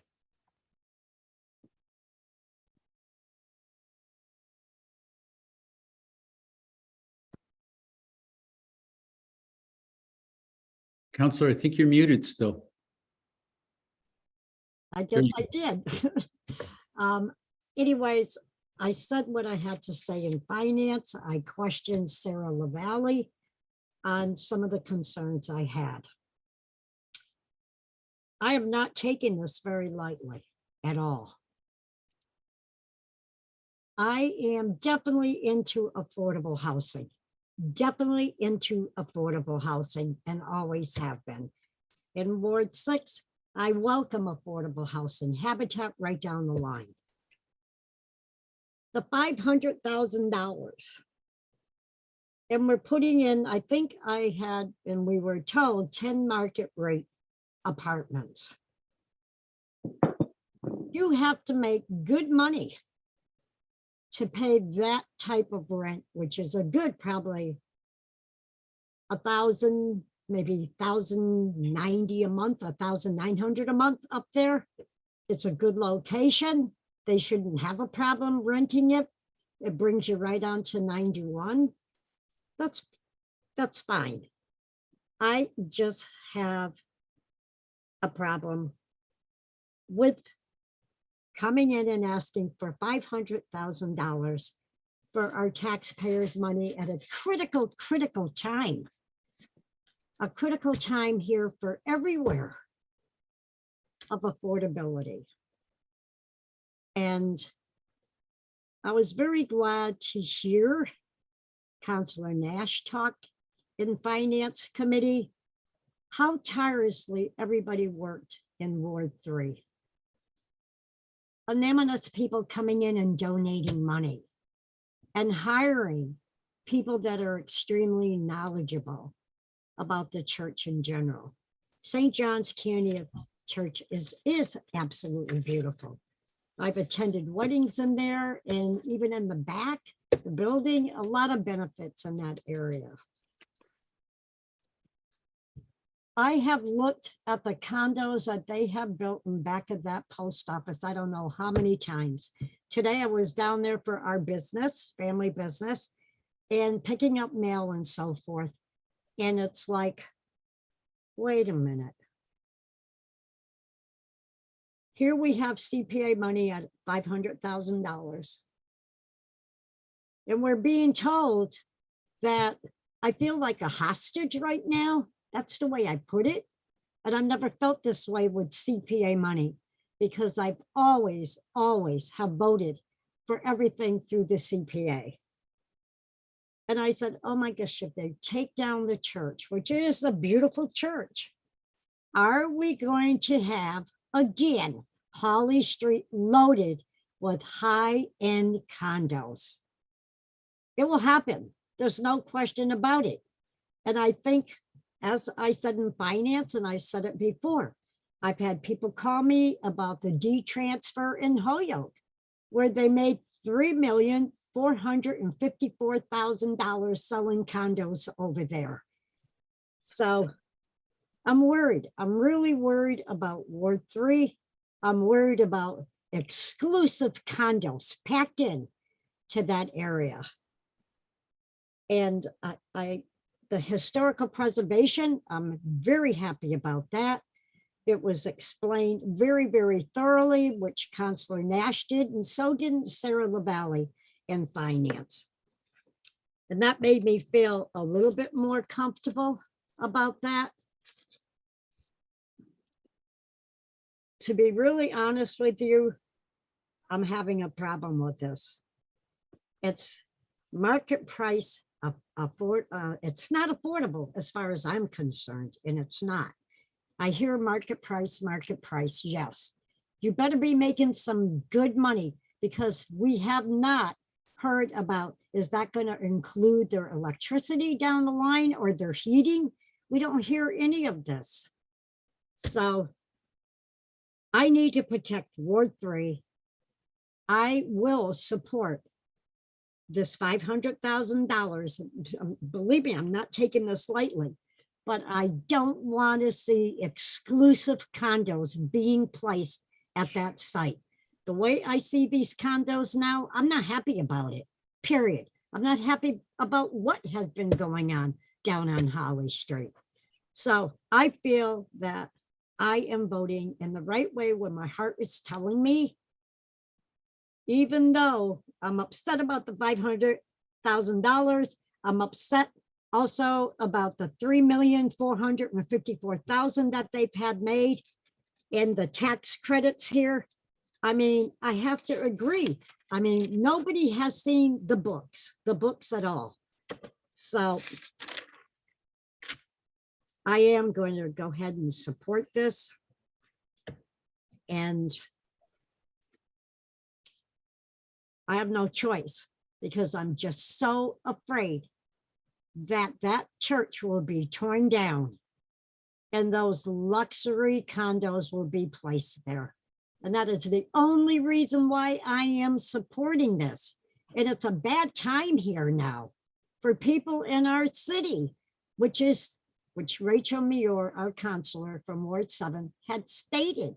We're looking at taxpayers' money, and I've said this several times. But because of my fright of what we've been through with Holly Street, tearing down the homes, like I said, one of the older homes, which could have been renovated, and where we could have had somebody buy that house, affordable housing right there. So I am going to support this tonight. Thank you. Thank you, Counselor. You're welcome. Counselor Elkins. I don't want to belabor my thoughts or points on this much, but or at all. I don't want to belabor it at all, but I would say that it is a difficult situation. I will say that I have been visiting in various capacities this project since before my time on council, when I was on the planning board. I can tell you that there was disappointment expressed on planning board before when they announced that they were going to first be seeking demolition. There was a feeling that the project had been not presented to us. The big pictures of the church right there and all the pretty drawings and things like that were shown to us. That being said, I also agree that that affordable housing is very much my priority, a priority for me as well, and is something that I ran on. I also, however, ran on a very strong conviction that we have a housing shortage across all sectors of the market. It does matter that everybody who wants to live here can live here. I don't think that this takes away from the many other projects and ways in which we're supporting affordable housing in the city. And I also think that it's important that I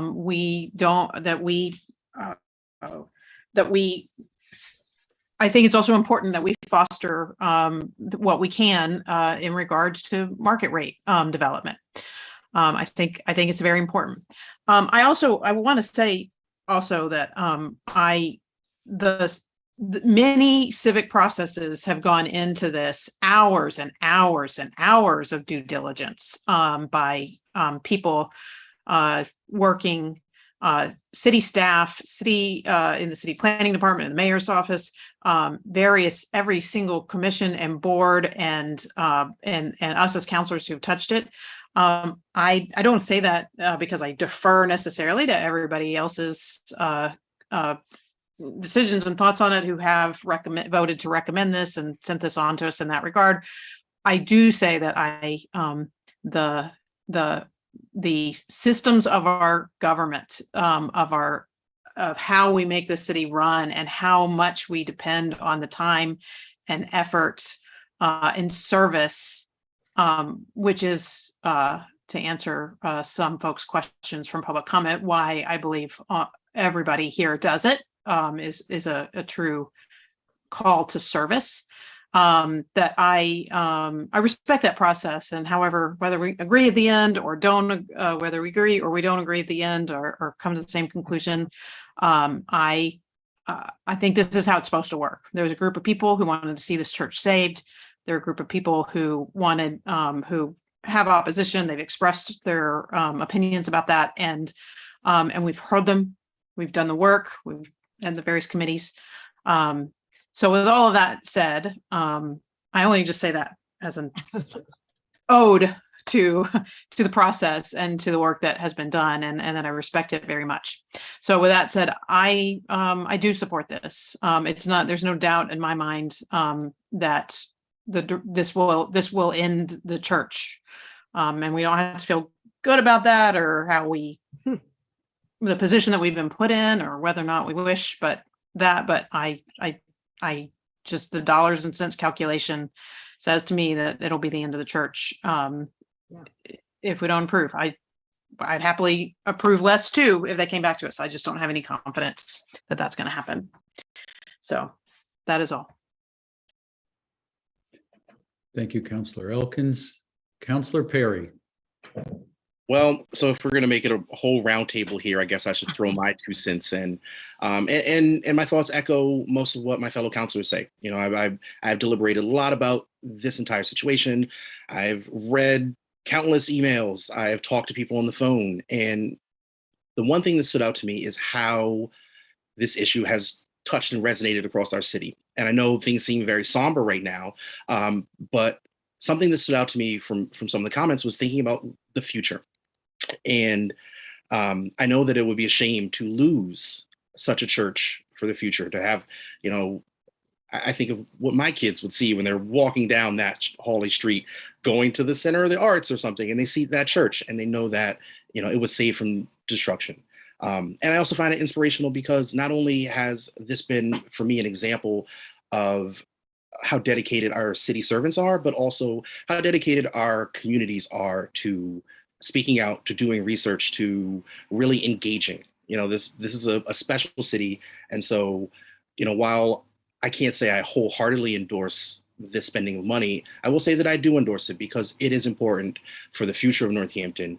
And I look forward to more of these conversations. This is not going to be the first time.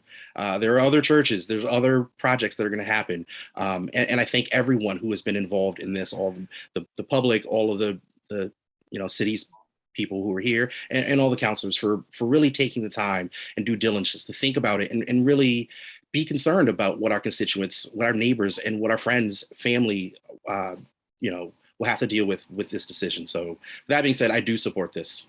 And I will turn it over to our council president's well-planned speech. Yeah. Counselor Maori, did you wanted to add something or ask a question? Yeah, yes, I originally raised my hand.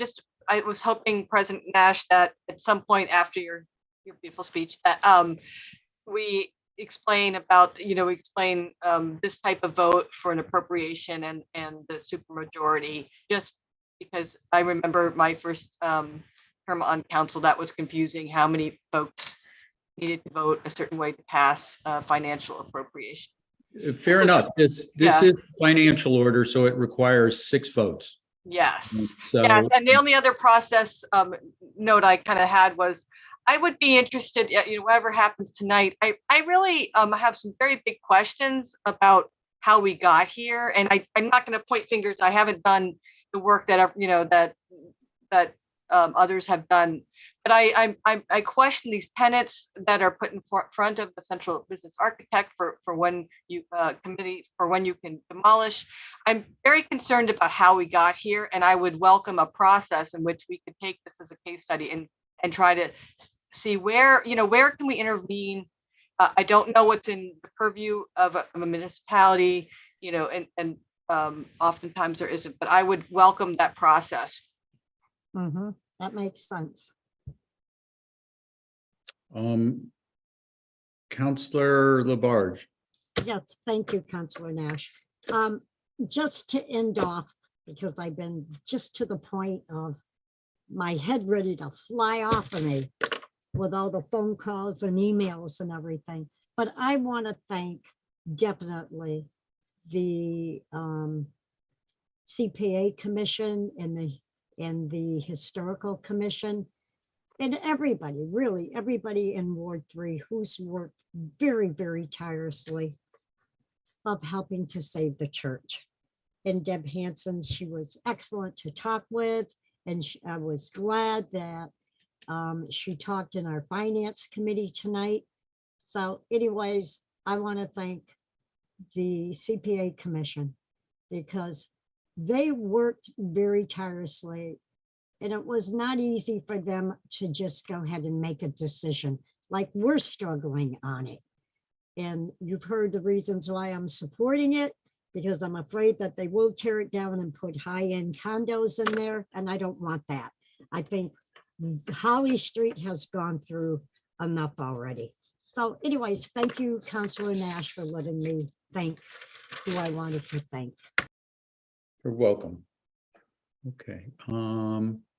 So before I start talking, Carolyn, where's Carolyn? Is she here? I'm sure she's here somewhere. There's a lot of people here. Carolyn. She just Right turned her there. camera on. There she is. Hello, Carolyn. So Carolyn, thanks for being here. And that and the question of central business architecture and the criteria for weighing whether or not demolition would be permitted. Could you speak a little bit to that? Because I think that there are protections there, but I think it's pretty evident to the folks who've been following this that that decision, that the decision for demolition kind of hangs in the balance. Wouldn't you agree with that?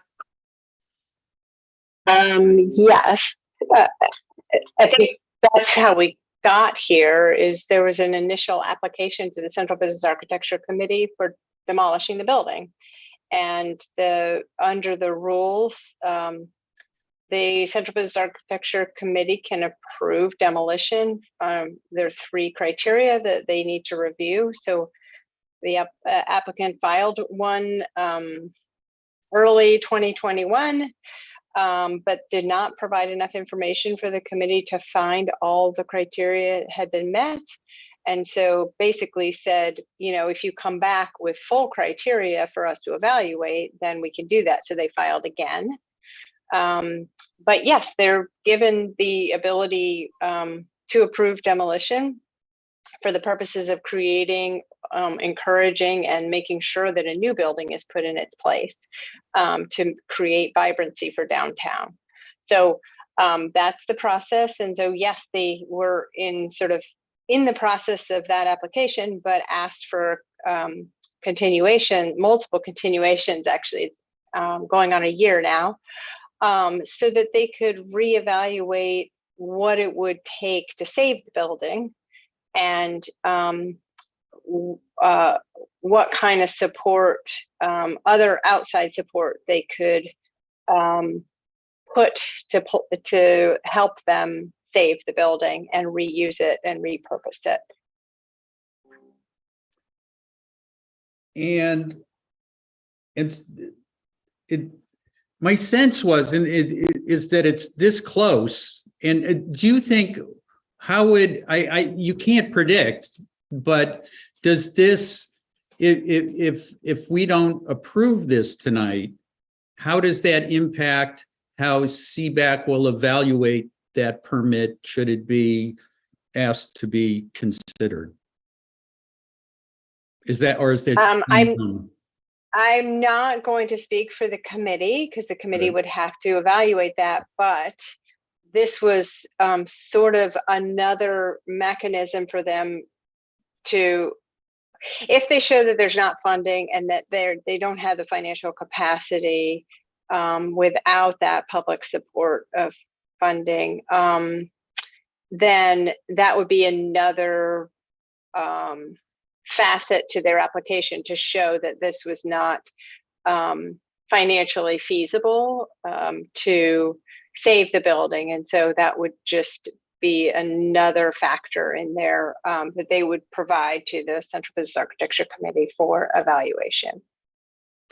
And would you say that this was not their first choice to preserve the church, that their first choice was to go in another direction, and that we're only here because of the public support to repurpose the church?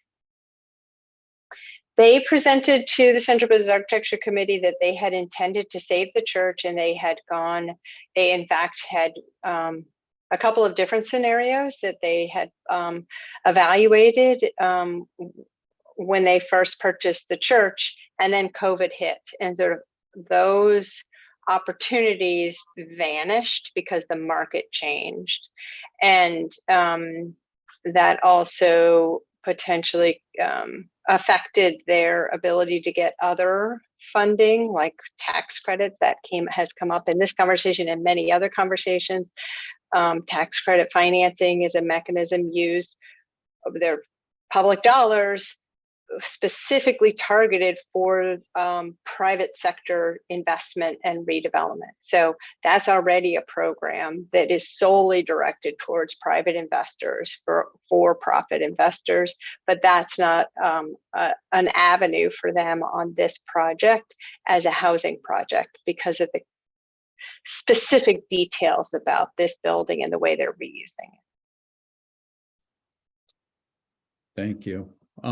Yeah, and Carolyn, thanks for sitting through all of those meetings. There was what, like 3 of them, but with a lot of continuations. More than right, many, yeah. So, thank you, Carolyn. Let's see. You know, so I had a speech that's a little cheerier than what's going on right now. But first of all, I just want to thank the folks who've worked on this. I want to thank Tris Metcalf. Tris developed the concept of putting housing in the church. That was front and center at that rally last summer, and I think that definitely had an impact because that's what we're looking at today. Tris had an idea that was not seen as an option here by O'Connell that may have preserved the interior of the church, but I do credit his idea for housing in here for him. I want to thank Fred Zimnock. I want to thank Arnie Levinson, John Dunn, Terry Masterson, Marvin Ward, Maria Tomasco, especially Elaine Gendu and Deb Henson. Those 2 have been dynamos in terms of just like keeping this on track. Both Carolyn and Sarah know them very well by now. And they're the ones who, did all of the outreach so all right, I'm just going to go on with the thank yous here. So to Bill Krause and his team, I want to thank Matt Welter in O'Connell Development Group for their willingness to work with that team. I want to thank also the anonymous donor who donated $50,000. Oh, it has paid for more than $50,000 worth of consulting that otherwise would not be in this process. So when people are asking for due diligence, that the ideas that were brought to O'Connell, actually, there was designers, architects, engineers that went into the building to evaluate it and to really explore the ideas. It's one thing for us to say, it would be great as this, but to have, the actual work being done to make sure that's possible, that there was $50,000 in due diligence there. I want to thank all of, there was the planning board, city council, going back to 2012. Carolyn and Wayne had the vision to rezone this to central business to get it on the, so to find a path to preserving this church. And in fact, that's the first time it went on my radar, was back when Carolyn made that presentation.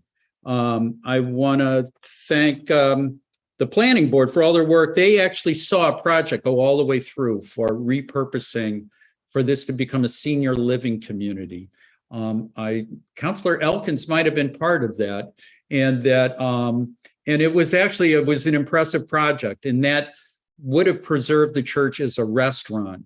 And that I was really hoping that was going to go through. It had neighbor support, and then the financing for it evaporated. I want to thank Andrew Crystal and Matt for holding a community outreach meeting in 2019 to start talking about what this project and property would look like. That's where a lot of neighbors showed up, and I said that I'd be working to help preserve this church and this structure. Again, thank you to the planning board. I saw Councilor Elkins mentioning how difficult it was to weigh this, the current condos going in and how it was separated out, that St. John's was separated out of that project. And that also went to the ZBA. I want to thank Central Business Architecture, a lot of meetings, and also, as we've heard, that demolition permit still is hanging there. I want to thank, especially thank both the Historic Commission for weighing in on the value of this building, and then the Community Preservation Committee for their work around evaluating that this was a proper use of CPA funds. And I have to say, that's, prior to them weighing in so strongly and thoughtfully, I was not on board. And the Friends of St. John's will tell you in my emails, I was like, this just does not make sense, because I was deeply concerned about this piece of using public dollars to go to some private party, whether it's a corporation, whether it's an individual, that there needed to be some sort of interaction between the public and that property. But I do recall many years ago, while evaluating whether or not to fund some repair over at the old jail, and that funding got turned down. And I remember saying to Lori Sanders, yeah, I think that was the right thing. And she said, Jim, at some point, it's going to come up where you're going to have a hard vote. There's going to be a hard decision that's going to have to be made, because as Sarah LaValle has pointed out, that the majority of our historic buildings are in private hands. And that, so we've been through a lot of meetings. You guys have all heard all of the many ideas that we are, that in the, that we've talked about 10 units here, but overall on this property that's moving forward is that there'll be over 40 units where there were none before. And that in a city that desperately needs housing, that this, that's a good thing. So, all right, so here's a story, and I'll end on this. So for my 60th birthday, my wife bought me a fancy guitar, which is, for me, it was fancy. It was over $1,000. And that, at first I was just like, I'm like a cheapo with my instruments, but I've been playing guitar for over 45 years. And so I finally had this nice instrument. And the first time I picked it up, I said, that's $1,200 to play this guitar. And then the next time I picked it up, that's $600 to play this guitar. Here we are 4 years later, and I've got it down to about $1 for all the times I've picked it up and played that guitar. And that it was an investment for me in the future of what it meant for me to have a good instrument. And that the investment here that we're looking for, I know it's a hard ask, but that this money will continue to pay off. I know it's a really big ask right now, but I said this in finance, that that residents of Northampton, 50 years from now, 100 years from now, will be able to look at that building, and we know the way numbers are going, and they'll look at that number that we spent today and they'll say, wow, that must have been easy. They have no idea. Councilor, But if we spend that money today, if we approve, then we will preserve this building for forever. And that's what this is about. It's about forever. It's not about a one-time deal, O'Connell gets money. No, it's about us getting the future of that building. So those are my remarks. I see Councilor Labarge has her hand raised. yes, I would like to ask you a question, Councilor Nash. Sure. If the church had to be taken down, Mhm. how many condos would fit in that area? So the plans that they presented to Central Business Architecture were 5 condominiums, similar in design to the ones that are going up there right now. By the post office, you mean? Yes, they're all part of the same development, and they would be similar in design and materials. Wow, okay, thank you very much for that info. Sure. Thanks for listening to my long speech, everybody. I could have made it longer. Counselors, any more thoughts? Counselor Jarrett and then Counselor Maori. Thanks, everyone. I really feel like everyone's given this a great amount of thought, and that it's clear we are all voting our conscience here. So thank you all. Same to you. Thank you, Counselor. Counselor Maori. That's okay. It's a process thing. We'll talk later. Oh, did I do something wrong? I'll just hold grades up throughout the meeting, and you'll. Well, I know. didn't see Yeah. Counselor Jarrett nodding or anything, so. I know it's something else. Yeah, it's okay. I just realized that we're probably losing steam and need a break soon, and I'm sure we want to Okay. vote before that. So do we have a motion? I don't think we do. I'd move to approve. Second, Motion to approve made by Counselor Elkins, seconded by Counselor Moulton. Any further discussion? Okay, seeing none. Laura, roll call, please. Counselor Nash, Yes. Counselor Perry, Yes. Counselor Elkins, Yes. Counselor Foster, Yes. Counselor Gore, Yes. Counselor Jarrett, No. Counselor Labarge, Yes, Counselor Maori, No. and Counselor Moulton. yes. Okay, that passes 7-2. And Supermajority. Explain the supermajority. the super much.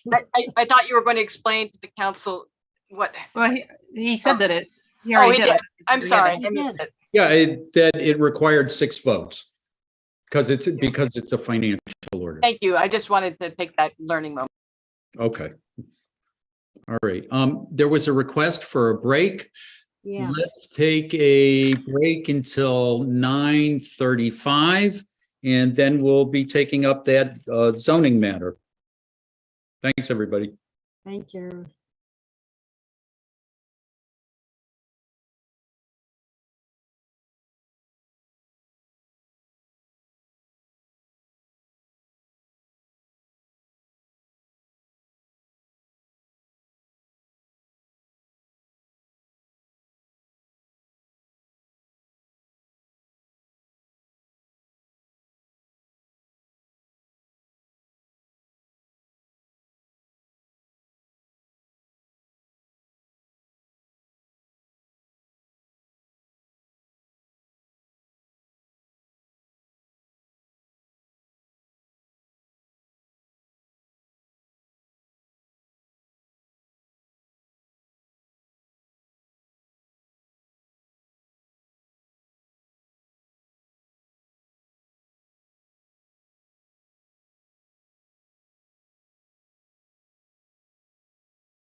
has changed rooms, I think.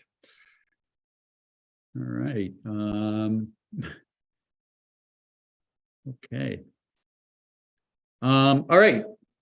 It looks like we have a quorum back in the room. Now to item 22158. This is a zoning ordinance that is, let's see, 22158, in order to amend the zoning map on Chapel Street. This is in second reading. It was referred to the planning board and legislative matters. Positive recommendation from planning board, positive recommendation from legislative matters just the other day. And Laura, can you pull this up so we can just look at the map? And this is for 31 Chapel Street, or if you use Google, it's for 31 Prince Street. And the important part is that what's on the map here is correct. And this is to rezone this property, which is currently URB, to PV. And I know that Carolyn is here.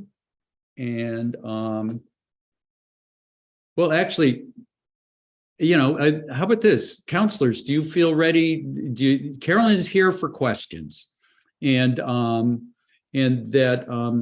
maybe I could ask Counselor Foster to speak to this, since I think she's also sponsored this. Counselor Gore did as well. Oh, great. Okay. Yeah, I'd be glad to. I similar to you, Counselor Nash, I had a little speech prepared. Some of you have already heard it, so apologies. Laura, can you make Marissa a co-host? I think she had to rejoin from a different computer. Oh. Yeah.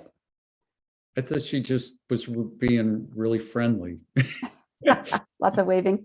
Mm.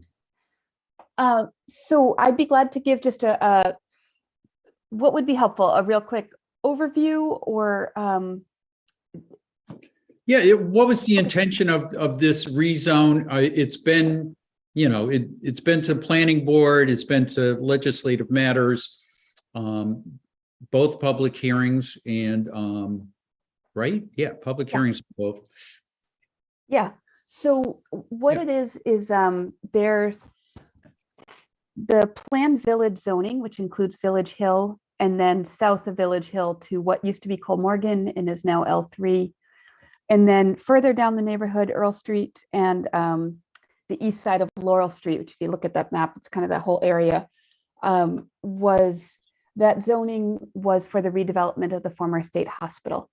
And kind of nooked into that is the property we're talking about where the former Metrics Automotive used to be. There's a few houses, and other parts of that triangle were not included in the planned village because they were already existing structures. So the planned village was really designed for what was going to be open space, open land to be redeveloped with the former state hospital.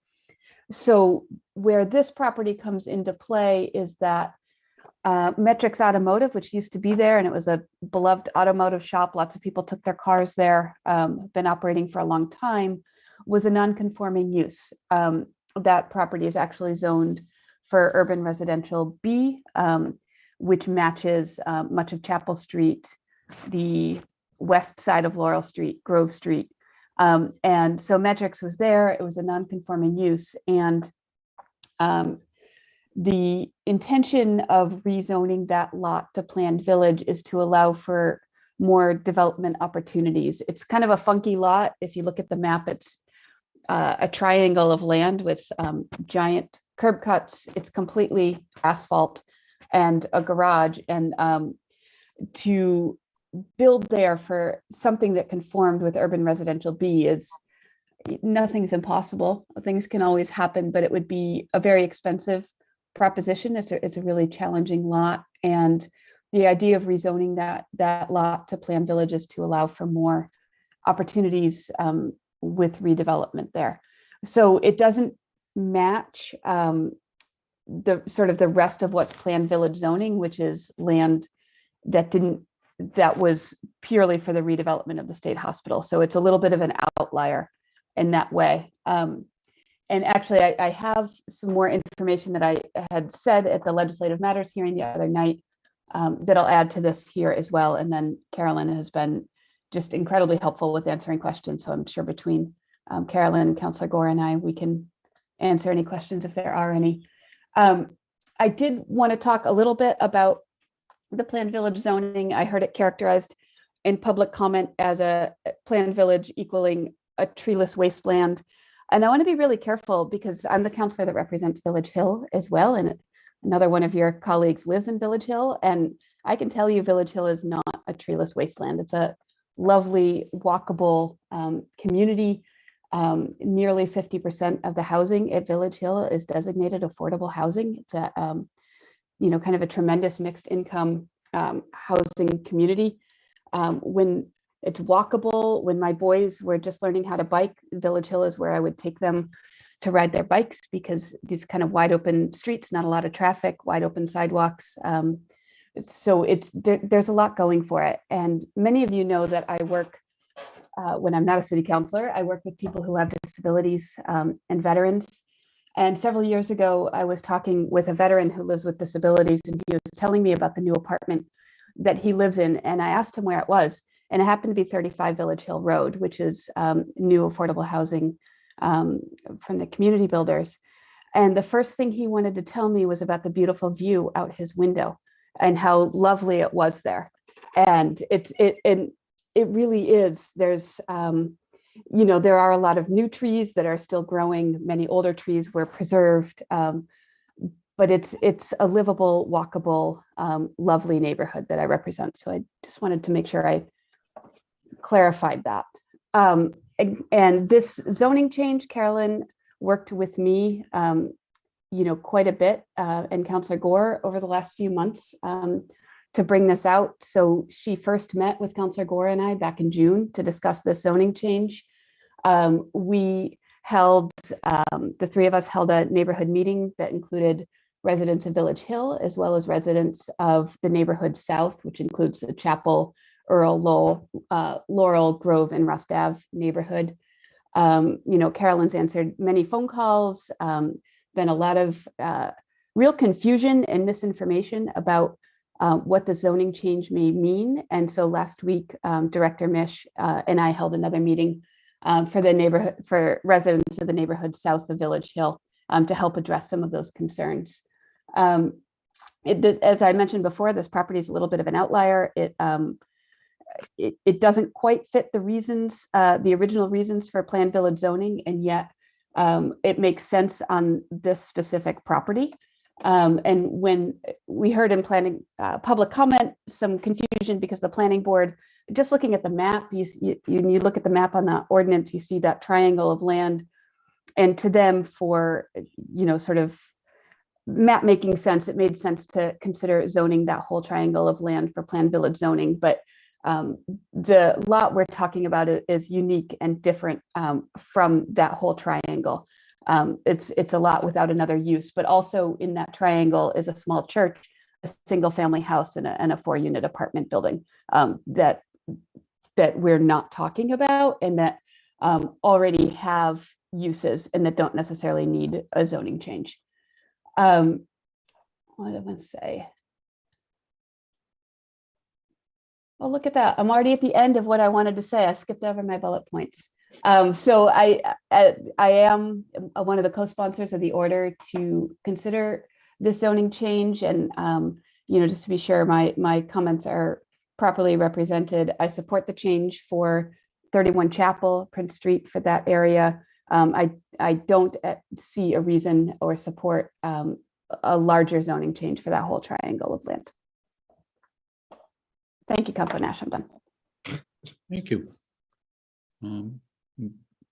Councilor Gore is the other sponsor. Would you like to add some remarks?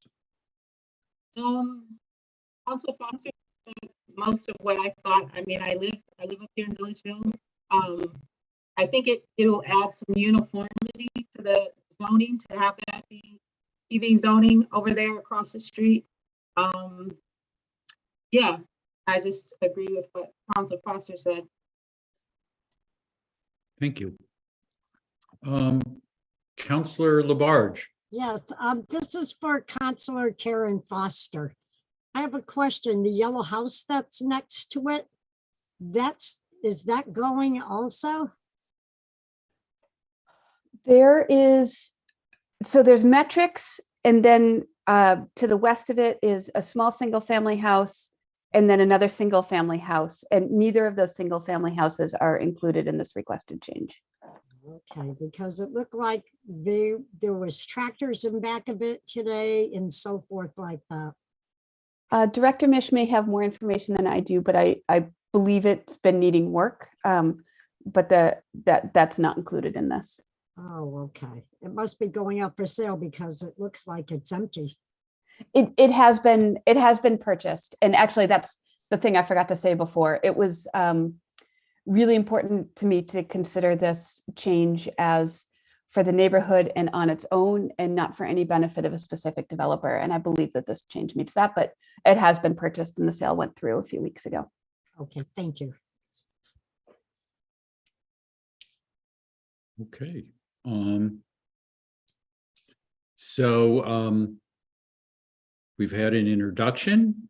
Any questions about this? This is on second reading, and I'll entertain a motion to approve.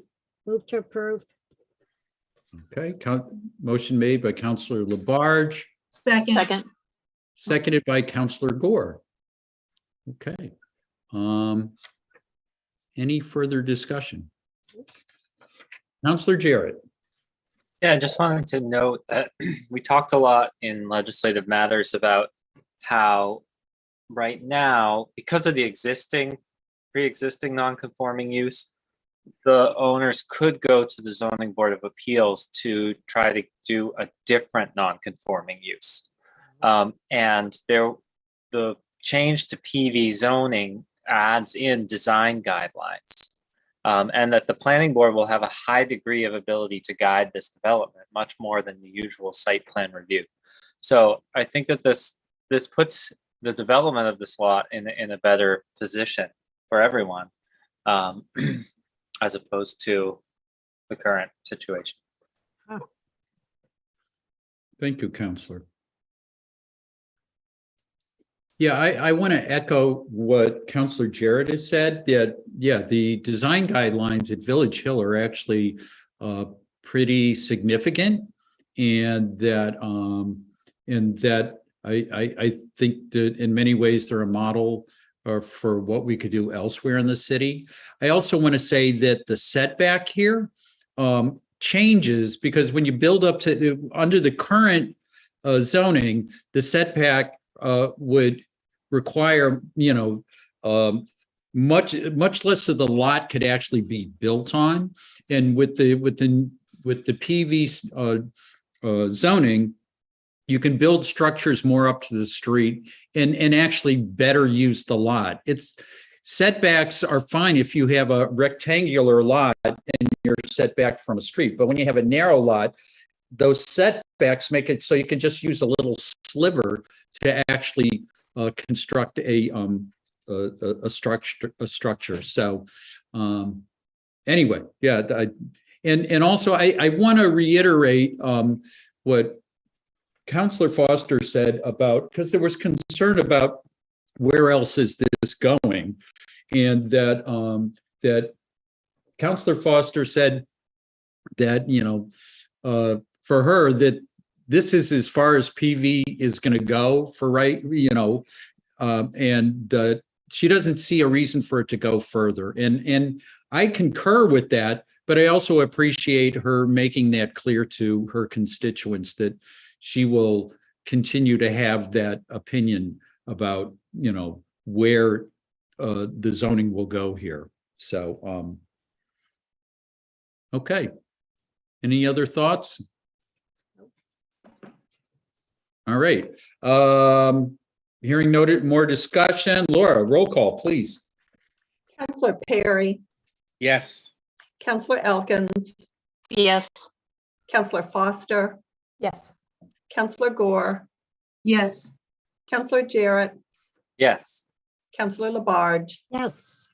Counselor Maori, Yes. Counselor Moulton, Yes. and Counselor Nash. Yes. Okay. That item, I forget the number here. It's way down at the bottom here. 22.158 has passed. Okay. Next up, we go back up. Now we get back on our agenda here, and we're down to financial orders and first reading.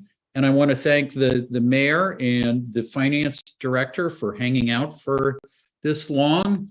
And oh yeah, we have DPW here as well. Okay. Yes. Thank you, city staff. Okay. First up, we have 22.178 in order to appropriate CPA funds for Northampton, New Haven Canal Greenway repairs.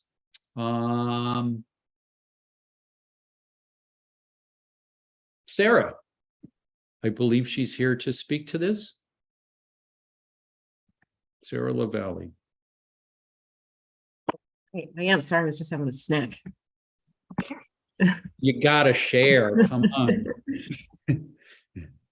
So usually the Community Preservation Committee funding recommendations come in one big lump, all following the final review and recommendation by the Community Preservation Committee. But there are two that are being presented a little bit earlier in the funding round cycle this time,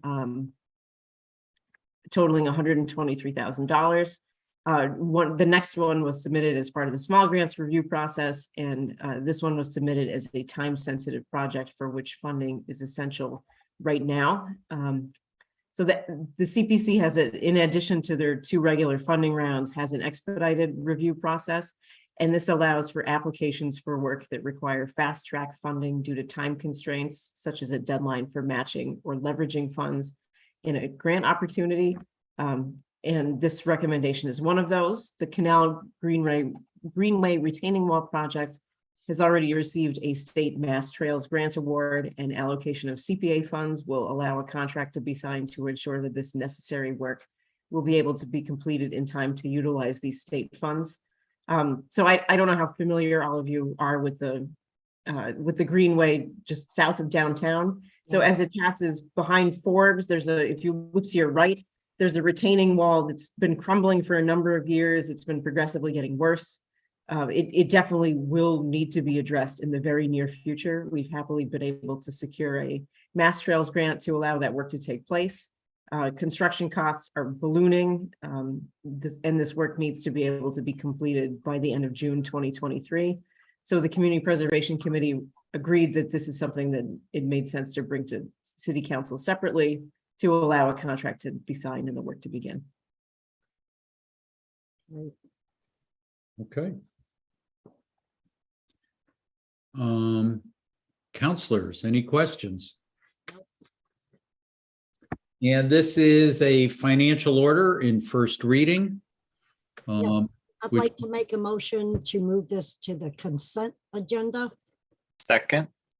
Okay, motion made by Counselor Labarge, seconded by Counselor Jarrett to have this go to the consent agenda for our next meeting. I just have a quick question, Counselor Nash. Go ahead, Counselor Foster. Sarah, do you know, I'm assuming the trail in that section would need to be closed during work. Do you have a sense of the timeline or what that would mean to trail users? It will be a temporary closure. Director Carolyn Mish is here and might be able to answer some detailed questions about construction. But again, this would just be temporary during construction and would prevent a long-term closure if there were a larger wall failure later. Of course. Yeah, we don't know exactly how long. We won't know until we have the contractor, right? So once we get the contractor secured, then that person will have a phasing plan or sort of construction timeline.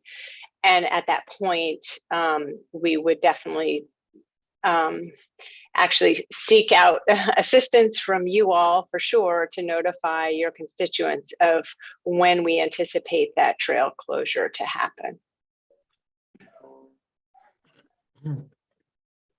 Okay. So we have a motion on the floor to send this to consent agenda. Any more discussion?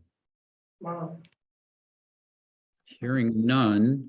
Laura, roll call. Counselor Elkins, Yes. Counselor Foster, Yes. Counselor Gore, Yes. Counselor Jarrett, Yes. Counselor Labarge, Yes. Counselor Maori, Yes. Counselor Moulton, Yes. Counselor Nash, Yes. and Counselor Perry. Yes. Okay. That item 22.178 will be on the consent agenda at our next meeting. Next up is 22.179 in order to appropriate CPA funds for Parsons House collection storage. And I'm assuming Sarah's here to speak to this. And Sure.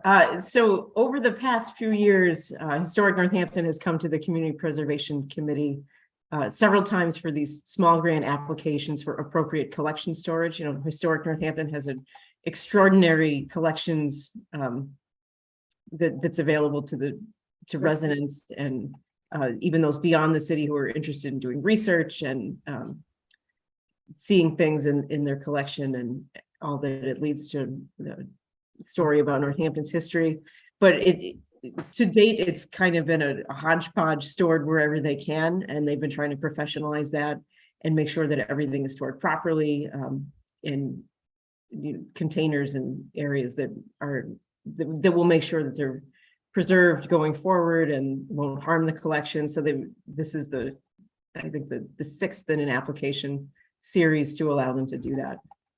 And it will also enable Historic Northampton to complete a full inventory of their collection so that they'll all be available online and more easily accessible to the public. thank you. Any questions? Okay. I'm looking for a motion here to either send this to the consent agenda or to Finance Committee. I'd like Move to. referral to the to send consent to the- agenda. How do I suddenly, all right. I think Counselor Labarge was first, and then I'm sure it was Counselor Elkins who was weighing in too. I think Karen. Maybe I was going to send it to finance. I don't know. No, I'm joking. I'm joking. What do we Okay, do? so we have a motion to send it to the consent agenda. Yes. Made by Counselor Labarge, and I'm going to give it to Counselor Elkins for the joke. It was very funny. Okay, any more discussion? Okay, hearing none. Laura, roll call, please. Counselor Foster, Yes. Counselor Gore, Yes. Counselor Jarrett, Yes. Counselor Labarge, Yes. Counselor Maori, Yes. Counselor Moulton, Yes. Counselor Nash, Yes. Counselor Perry, Yes. and Counselor Elkins. Yes. Okay. 22.179 will be on our consent agenda at our next meeting. Okay, next up, 22.180 in order to reprogram funds for Leeds School roof repair. This is in first reading.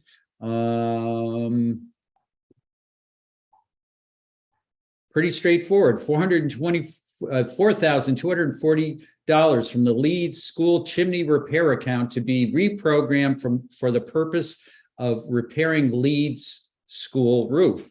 And I think our finance director is here to speak to this.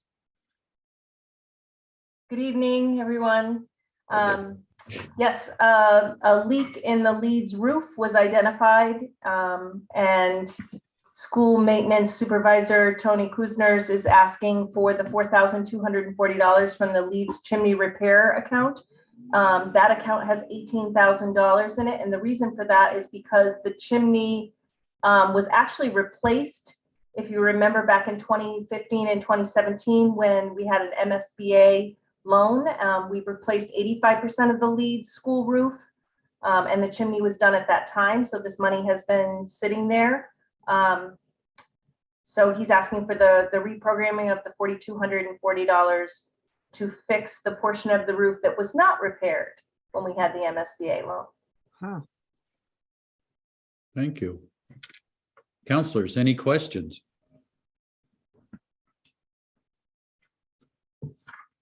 Counselor Labarge. Yes, it sure does sound like we need to move this because there's a big problem here. So this is very, very important. Thank you. Counselor Jarrett. Move to refer this to the consent agenda. Second. Motion made by Counselor Jarrett and seconded by Counselor Moulton. Moulton. Mhm. Any further discussion? Hearing none. Laura, roll call, please. Counselor Gore, Yes. Counselor Jarrett, Yes. Counselor Labarge, Yes. Counselor Maori, Yes. Counselor Moulton, Yes. Counselor Nash, Yes. Counselor Perry, Yes. Counselor Elkins, Yes. and Counselor Foster. Yes. Counselor Mochi. Oh, Yeah, oh. He's a cutie. Oh, Okay, back to work here. So item 22.180 has been sent to the consent agenda. Thank you. Next up, item 22.181, in order to appropriate $750,000 from capital stabilization for radio system upgrade. This, I think, is, I believe both the, we have a number of people who want to speak to this because it's part of a bigger plan. And the mayor, do you want to take the lead on this, or is it Chief Davin or? I'll kick it off and then I will pass it on. We've got a few folks here. So counselors that have been serving for a while have been hearing about this project for years. Counselors in their second term will remember it from capital improvements in 2020 and 2021. But I'm just going to give a little bit of history for the newer counselors. So this is a many-year interagency and interdepartmental project, including schools, that has been in the process for quite some time. Our current radio infrastructure was having disruptions in service due to aging equipment and technology since before 2015. And as technology has marched forward, new equipment stopped being compatible with our current systems that we have, and vendors were no longer supporting them. Parts couldn't be replaced. We were resorting to try and buy components on eBay to keep the system going. So it's been limping along for a while. Additionally, we had identified problem areas in the city where communication wasn't clear or non-existent, including within some buildings. So this is a very big system that touches many departments, and a consultant was brought in to look at the topography of the city, the tower locations to study our buildings, look at some of the newer school buildings that have not worked well with our older radio technology, and we just didn't have communications in them. So the study for this appeared in the 2016 for the FY17 capital improvement program. Then from there, the multi-year plan has been built into capital improvements and has appeared in all the plans since then. And it was in the FY22 capital improvement plan for funding, and it was authorized for borrowing 2 Aprils ago, so April 15th, 2021 by the council. And then the borrowing was split into two parts. So as I've tried to outline, this has been in the works for years and very carefully planned. And the order that you have before you is a final appropriation needed as we now finally are at the building phase. It's really exciting that we're getting close to this actually coming to fruition. And we're looking towards completion of it. So this and the next two orders that are on the agenda are part of this project. So I have Chief Davin is here and Director LaScalia. They're running point on this project. I see Director Pagan is also here and has been working on it.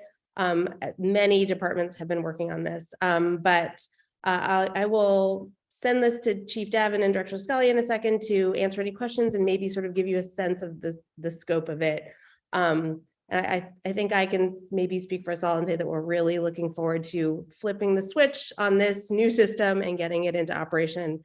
It's a huge project, but this is equipment that will carry us forward, and it touches, again, all parts of the city and is really critical for public safety, for all of our public works, our emergency management, and our school safety plans and our schools communications. So that's a little bit of an overview. And with that, I will send it over to the chief.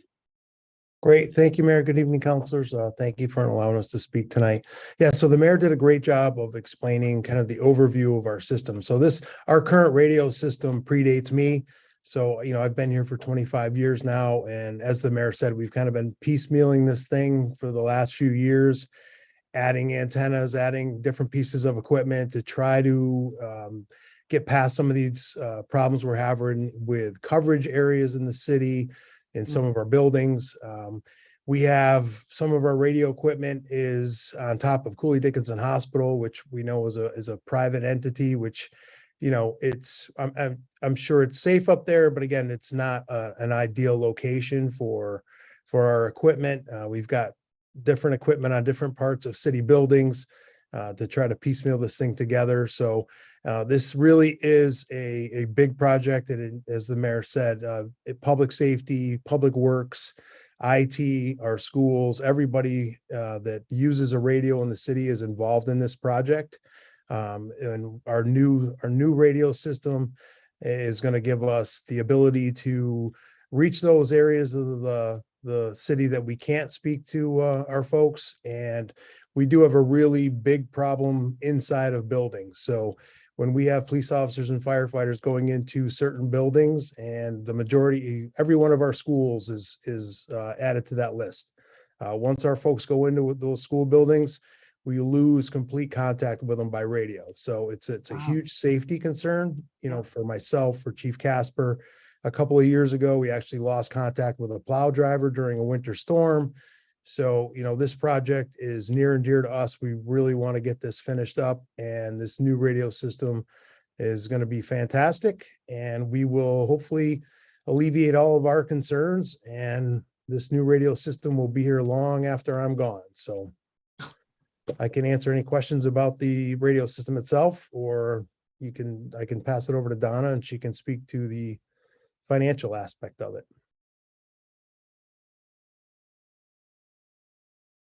No, I guess Donna's up. Donna, you're up. You're up, Director LaScalia. I think she has to be a co-host. Yeah, I just asked her to unmute, so. Okay, thanks. Sorry, I was muted. Okay, I appreciate it, Mayor and Chief, for kind of setting the stage of the project. So, as they both said, this is sort of a multi-year, very complex kind of interdepartmental project, and of course, DPW runs, fairly large, financially complicated projects. So that's sort of my involvement in this. And the chief and I have been working together to bring this across the finish line. So, we're operating in what I think we would all consider to be like a hyperinflationary environment where what we're finding is that we're having supply chain issues and we're also finding prices increasing very, very quickly. But we're seeing the costs of materials and construction rise anywhere between 20 to 40%. And we're trying to stay on top of that. So the appropriation that we're asking for tonight is going to kind of get us over the finish line for this project. We have some level of procurement to wrap this up. We have connectivity that's required citywide. and radio tower sites that all need to be tied together, and equipment that needs to be installed at these tower sites. And what we hope to do is to wrap this up sooner rather than later. Obviously, there is some level of sense of urgency here given the city's needs. So this appropriation, again, will get us across the finish line, and it is our hope that we will not need all of the money. But again, in this environment, it's a little bit difficult to tell. So I'm happy to take questions if there are any. Councillor Labarge. Yes. Donna, are we looking at like the tower on Glendale Road in the landfill? Are we looking at that? The tower on King Street? Where all this is going to take place for repairing or replacing? Yep, that's correct, Councillor. So there's 3 tower sites, Yep. And you'll see those orders coming up here momentarily. But the tower at Glendale Road, there's a tower at Atwood, and there's also a tower in Haydenville that we need to attach equipment to, and that's going to create sort of a citywide connectivity that's actually going to run the system. So there is work that's going to be required at all 3 of those locations. Mm-hmm. Thank you. How long will it take for this to be completed? I think, Chief, correct me if I'm wrong, but we're probably looking at a commissioning, by this time next year. We should be substantially complete on this, right? Do I have my dates right? Correct. Wow. Okay. Thank you very much.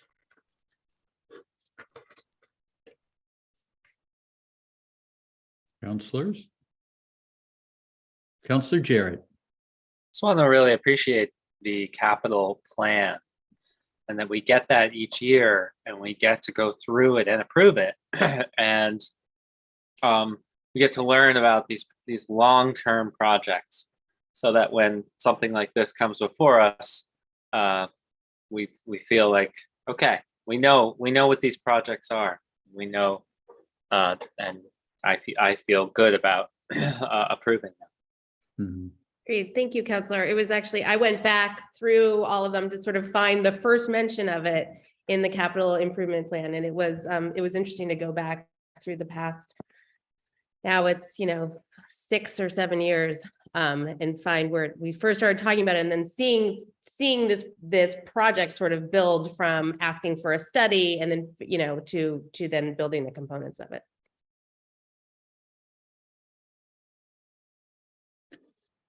So Mayor, that basically with all of the planning that we've done so far, we came up with a budget, and we had a plan, and the current inflationary market has pushed us to go here. Is that a fair way to say it? Yes. Yeah, I would say that's a fair way to say it. And this is sort of the last, as this is the last bit that we need to finish this up, and it's it's already in progress, and this is, as Director LaScalia said, hopefully we will not need this full appropriation, but we want to make sure that we can get this completed, and so we're building in sort of some cushion in this moment in time where you're seeing any sort of project having kind of some additional costs that you need to factor in. Right. So we may see more of things like this, maybe. Maybe. I mean, I'm hoping not for this project, but I am, I feel like we're hearing it everywhere. Right. Yeah. So. And it, as we're entering into the capital improvement plan time, that is something that I think, Director Nardi and I are really going to have to take into account. I can appreciate that.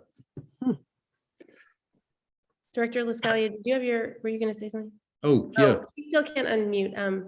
If someone could make her a co-host, that would be great.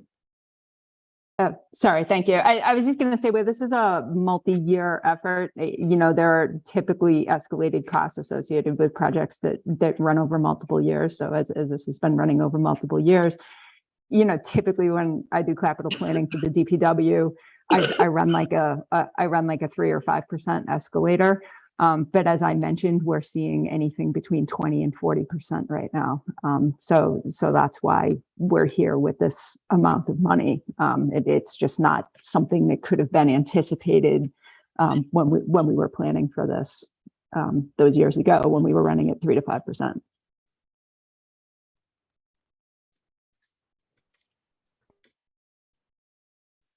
Okay.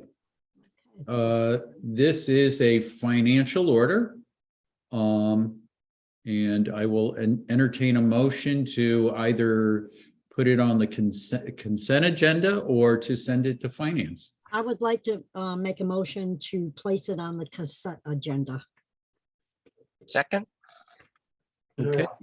Motion made by Councilor Labarge and seconded by Councilor Moulton to put this item on the consent agenda. Any discussion? Okay, hearing none. Laura, roll call, please. Counselor Jarrett, Yes. Counselor Labarge, Yes. Counselor Maori, Yes. Counselor Moulton, Yes. Counselor Nash, Yes. Counselor Perry, Yes. Counselor Elkins, Yes. Counselor Foster, Yes. and Counselor Gore. Yes. Okay, 22.181 will be on the consent agenda at our next meeting.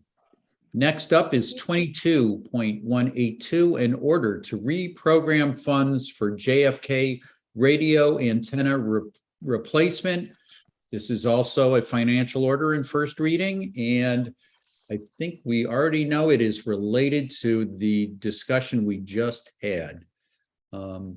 Is that right, Mayor? It is, and I think Director Nardi, were you going to speak to this one? Yes.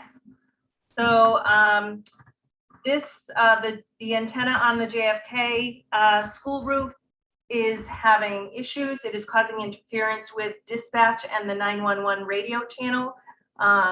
So it is part of the radio system and it needs to be replaced. So school maintenance supervisor Kusners is asking for $5,158.43 to be paid out of the Leeds chimney repair account, or to be reprogrammed from the Leeds chimney repair account.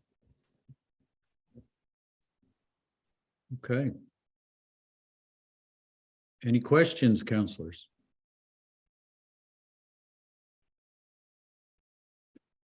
Director Nardi, that means there's about $11,000 left in that chimney account, right? About less than 9,000. There was Okay. 18,000 to begin with. We're using about $9,398. Okay. So a little less than 9 will be left in there. All right, thank you. Okay, hearing no more discussion, I'll enter, do we have a motion? No. Move we yet. place this on the consent agenda? Second it. Okay, so Counselor Foster made the motion, seconded by Counselor Labarge to put this on the consent agenda. Any further discussion? Hearing none, roll call, Laura. Counselor Labarge, Yes. Counselor Maori, Yes. Counselor Moulton, Yes. Counselor Nash, Yes. Counselor Perry, Yes. Counselor Elkins, Yes. Counselor Foster, Yes. Counselor Gore. Yes. And Counselor Jarrett. Yes. Okay. The order to reprogram funds for JFK radio antenna replacement will be on our next consent agenda. Item 22.183, an order authorizing 30-year radio tower leases. This is in first reading, and this sure sounds like it's related, but to the previous orders. Councilor Labarge gave us a little preview of it. So yes, there are 3 radio towers that are needed to make the connections for the system, and we need to lease space on them for the equipment for the radio system to provide the coverage that we need. As Councilor Barge mentioned, there's one that's on Glendale, there's one at Atwood Drive, and then one on Haydenville Road. So these are lease agreements for the tower component of this project. Okay.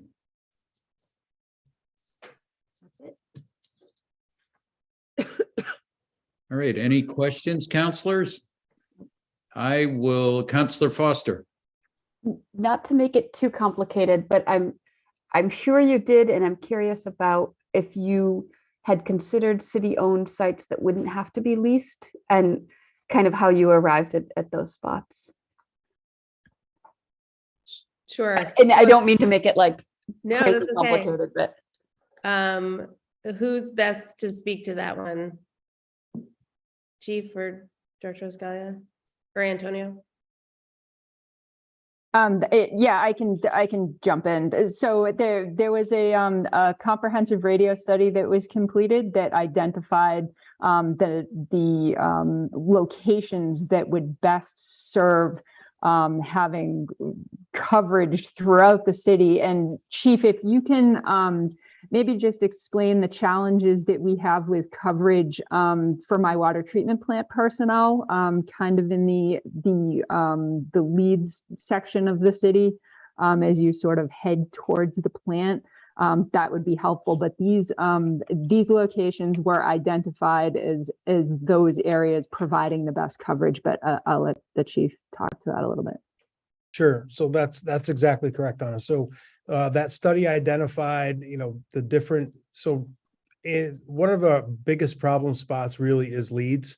We have a lot of what we call dead areas out there where once our folks get out there, we lose complete communications with them. So when that radio study went through, they do what they call like coverage maps, and they look at all the topography, all the vegetation, stuff like that. And then they identified these sites that were most beneficial for the towers, that would give us the best coverage and eliminate those dead zones for us. So that's where these 3 tower sites were kind of picked or decided upon. Yeah, and I'll also add that 2 of the sites are actually city-owned property. So Glendale and Haydenville are both city-owned property, but the city does not own the towers that is on city-owned property, that are on the city-owned property. So we need vertical space on those towers, which must be leased from a private company. That's correct.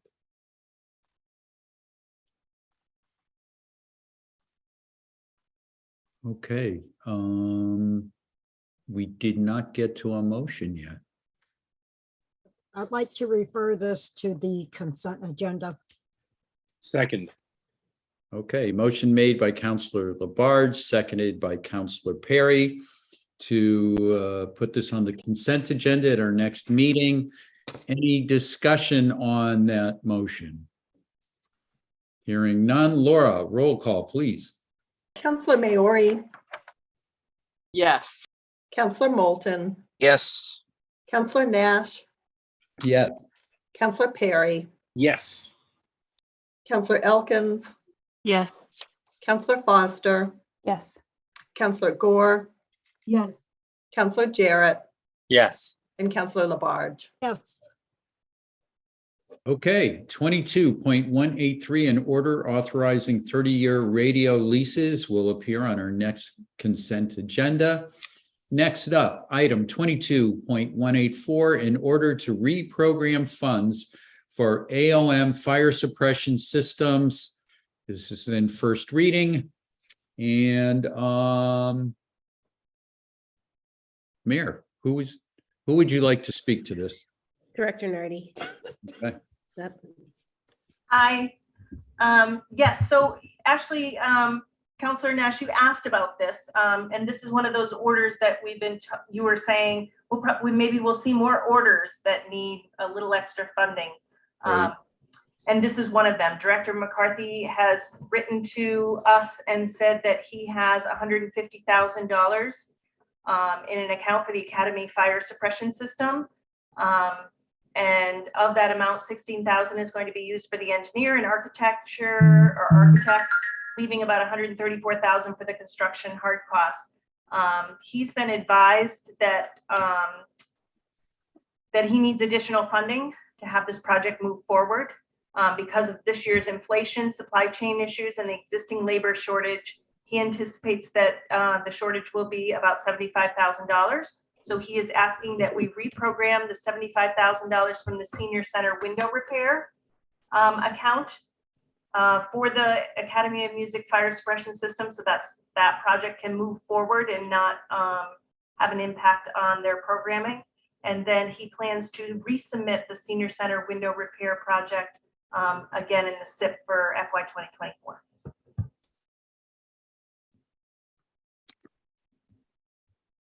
Counselors?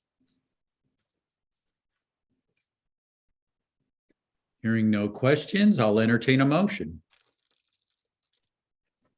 I'll move that we send it to the consent agenda. Okay. Second it.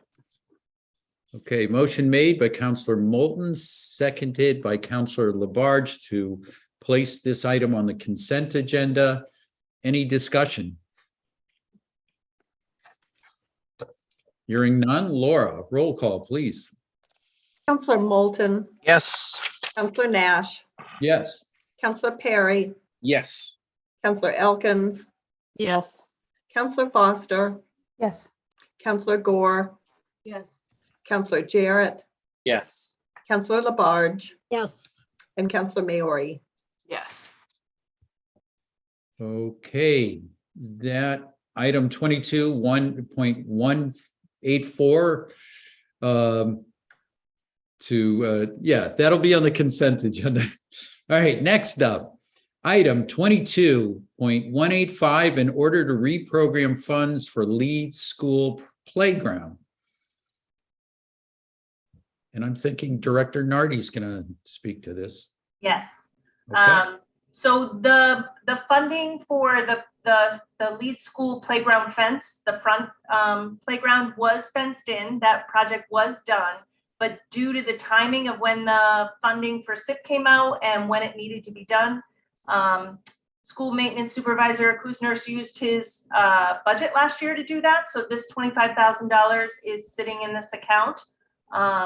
And he would like to have it repurposed for updating the Leeds School playground and the actual playground area. He's identified needs there. Okay. Questions, counselors? Okay, I will entertain a motion. Move to refer to the consent agenda. Second it. Okay, motion made by Counselor Maori, and I think Counselor Elkins managed to second that Yeah. She, ahead of Counselor Labarge. nope, that's okay. You might be third. Any further discussion on this? Hearing none, we all like playgrounds. Laura, roll call, please. Counselor Nash, Yes. Counselor Perry, Yes. Counselor Elkins, Is she stuck again? Yes. Oh, okay, Counselor Foster, Yes. Counselor Gore, Yes. Counselor Jarrett, Yes. Counselor Labarge, Yes. Counselor Maori, Yes. and Counselor Moulton. Yes. okay. 22.185, in order to reprogram funds for Leeds School Playground will be on our consent agenda at our next meeting. Our last financial order on first reading, 22.187, in order to approve a gift of sidewalk replacement adjacent to 1 King Street. I'm pulling up the order and okay. So Director LaScalia is going to speak to this as well, but I'm just going to start off with some thanks for this. This is one of these happy things where there will now be accessibility to this building, and we're grateful for this gift. Okay, thanks, Mayor. So we've been working with representatives from JP Morgan Chase Bank. They're the new owners of the building. For those of you who maybe went into the jewelry store when it was operating, you might recall the entrance off of King Street. So that's the stretch of sidewalk that we're talking about, is the 60 feet that runs roughly just right in front of the King Street side of this building, you know, from the main intersection there, back towards the theater. And so if you recall, or if you've been down there, there's like an 8-inch step up into the building. And so the idea behind this project is to make that an accessible entrance. But in order to do that, in order to kind of make that 8 inches feather in a way that the entrance can actually be accessible, they have to work over a roughly 60-foot section of sidewalk in order to achieve the appropriate grade. So DPW does have the ability to accept gifts up to $10,000 of sidewalk replacement, but because we're talking about such a long stretch of sidewalk, and this is a little more significant than $10,000. That's why we're here asking approval. So we're very grateful that the owners are willing to give this gift to the city. So thanks. Happy to take questions. Counselor Maori. Not that I like to rehash things from the past, but I'm remembering another time when we had a gift of a sidewalk, and an issue I didn't think about came up, and I just want to make sure, and I'm kind of blanking on that, but I have this kind of, let's make sure we cover whatever that was. I'm sure the mayor and Donna, probably Director LaSpallier, remember. Yeah, I think you might be referring to the sidewalk at 109 Main Street, which was a little bit of a different scenario, but that did, that did turn into quite a project, and it did end up coming before council a couple of times, and ultimately it was constructed in an accessible way. Yeah, this is very straightforward. We don't expect to be back here with an additional order for this project. Okay, that's good. Thank you. Counselors, any other questions? Well, I have one, which is we're going to do a downtown redesign, and I'm assuming that this matches what we're going to be doing is part of the rebuild. Yeah, and I think that, you know, the limits of that project are obviously quite extensive, but this will marry nicely with that. Excellent. Yeah, the idea of that building, you know, we have a lot of buildings downtown that because of obstacles like this are not accessible to folks using wheelchairs. And anytime that we are you know, making efforts to address that. I mean, this is a case of, what was it, 8 inches is what we're talking about, and that becomes an entire obstacle to getting in that building. And so, yeah, so this is great. So, all right, counselors, any other questions or a motion? Make a motion to move it to the consent agenda. Second. Okay, motion made by Counselor Perry, and I think Counselor Jarrett beat Counselor Labarge. Mary No, Ann, it was you know? Jarrett did.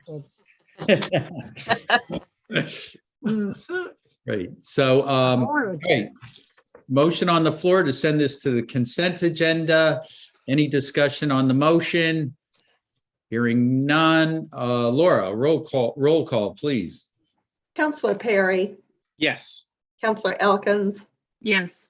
Counselor Foster, Yes. Counselor Gore, Yes. Counselor Jarrett, Yes.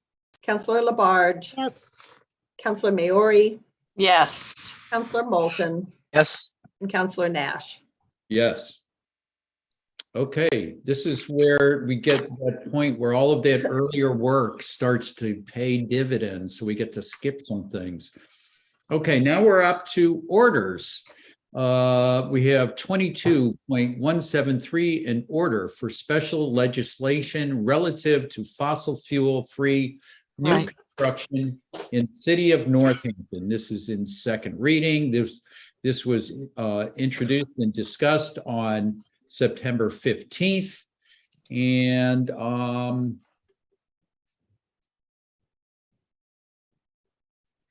don't think I want to read. Oh, it's a little bit long. Yeah. But so Counselor Elkins and Counselor Maori, do you want to say a few words about this before we consider approving this? Well, I think we read it all at the last meeting, and it didn't end up being referred anywhere. I think I took that to mean that there was a sort of it was neither sent to the consent agenda or sent to legislative matters. But Right. all that being said, the only input I've gotten from this has been in support. I've heard some good things. I would just mention, and I think she's left the meeting, but she was here at the beginning, but Adele Franks was invaluable to our help with this and the NESC. So I'll let Rachel, if she has any remarks. Yeah, I think, just what we, you already said so eloquently, that this is in keeping with our goals in Northampton, and we'll join a very good group of other municipalities who are passing very similar legislation, and also, of course, urging the state to do so at the state level, which would make it a lot easier. I do have a question for the mayor about process, and I'm just go ahead. Yeah, where does this go after this? Does it go back to your office and then to the state, to our reps and senator? I just can't remember if we. I believe it next needs to go to Solicitor Seawald, who will create the home rule, and then I do think it comes back to us. Comes back to and then you can amend or edit edits, and then does it come back to council, or does it then go to the state? I believe it comes back to council. So I think he writes the home rule, and then I think we have to vote on it one more time, but I will. Right. Thank you very much, and thank you also for being supportive of this. As people know, we cannot go forward with a home rule petition without the mayor's backing. So gladly. Excellent. Okay, so this is for approval to move forward. Any further discussion? Councilor Jarrett has his hand up. Oh, I'm sorry. Councilor Jarrett. Yeah, just looking at it, it looks like the petition is within the order already. Is that something that, though, the Solicitor Seawald hasn't reviewed? No, he has reviewed it. You're right. So maybe it doesn't need any further crafting by him. I will let you know if it's not coming back. Okay. If he has everything. Might be that. I'm sorry, I interrupted. Go ahead. No, I was just going to say it might be that part of the process is we could, in theory, amend it in council, and so it should go back to the solicitor in any case. But go ahead. Yeah. My other question was, I had a constituent that I referred to the two of you and to the mayor with some questions about just some detailed questions. They were generally supportive, but I did want to make sure that some of these questions about whether a backup system would be allowed in some cases, what the details of substantial changes. So I just wanted to check to see if that had, Councilor Mayo. Well, I did get that email, and I did answer them, but that's kind of why I asked a question about process, was because of that email, and because I can't until we have the final language, I wasn't sure how to answer some of the questions because this is not actually necessarily the finalized wording and languaging. But I said I would get back to them after it went to back to the solicitor. But yeah. Okay, I just wanted to make sure you were in communication with that constituent. Yeah. Thank you. Sure. Okay. So this is up for approval. I will make a motion to approve this. Okay. Okay, so motion made by Counselor Perry and I think seconded by Counselor Maori. Yeah, that was that. Yeah. You can That's say how I with jazz interpret hands, it. right? I mean, after 10, you can use jazz hands. Second, that's my new rule.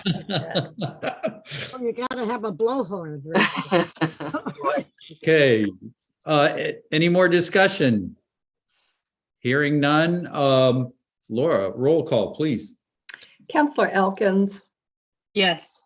Counselor Foster, Yes. Counselor Gore, Yes. Counselor Jarrett, Yeah. Counselor Labarge, Yes. Counselor Maori, Yes. Counselor Moulton, Yes. Counselor Nash, Yes. and Counselor Perry. Yes. Okay, 22.173, in order for special legislation relative to fossil fuel-free new construction in the city of Northampton has passed. Next, Counselor Nash, sorry. If I could just make a note about what we just passed. yes, go right ahead. Yeah, just note that all this does is it gives us the power to create ordinances to regulate this. It doesn't actually, we still will have some leeway, I believe, if we are granted that power and to work out some details and such. So that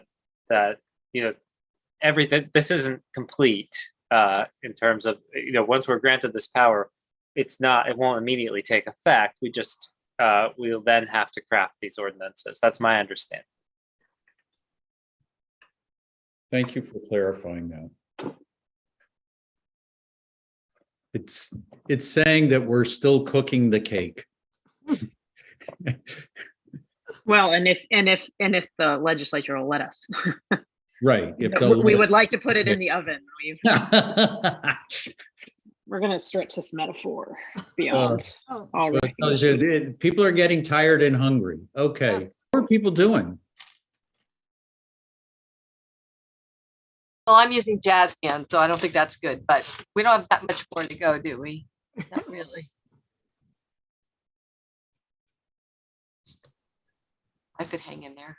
22 state election. Forgive me if I read the ward in precincts, and I will skip everything else just in terms of getting this in the public record. Ward 1 Precinct A will be in Jackson Street School Gymnasium.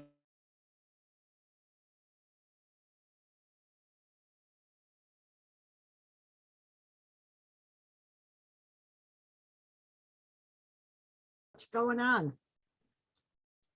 In Smith Vocational Agricultural High School Gymnasium Building B. Ward 3 Precinct A in the Senior Center Great Room at 67 Conn Street. Ward 3 Precinct B in the Senior Center Great Room at 60.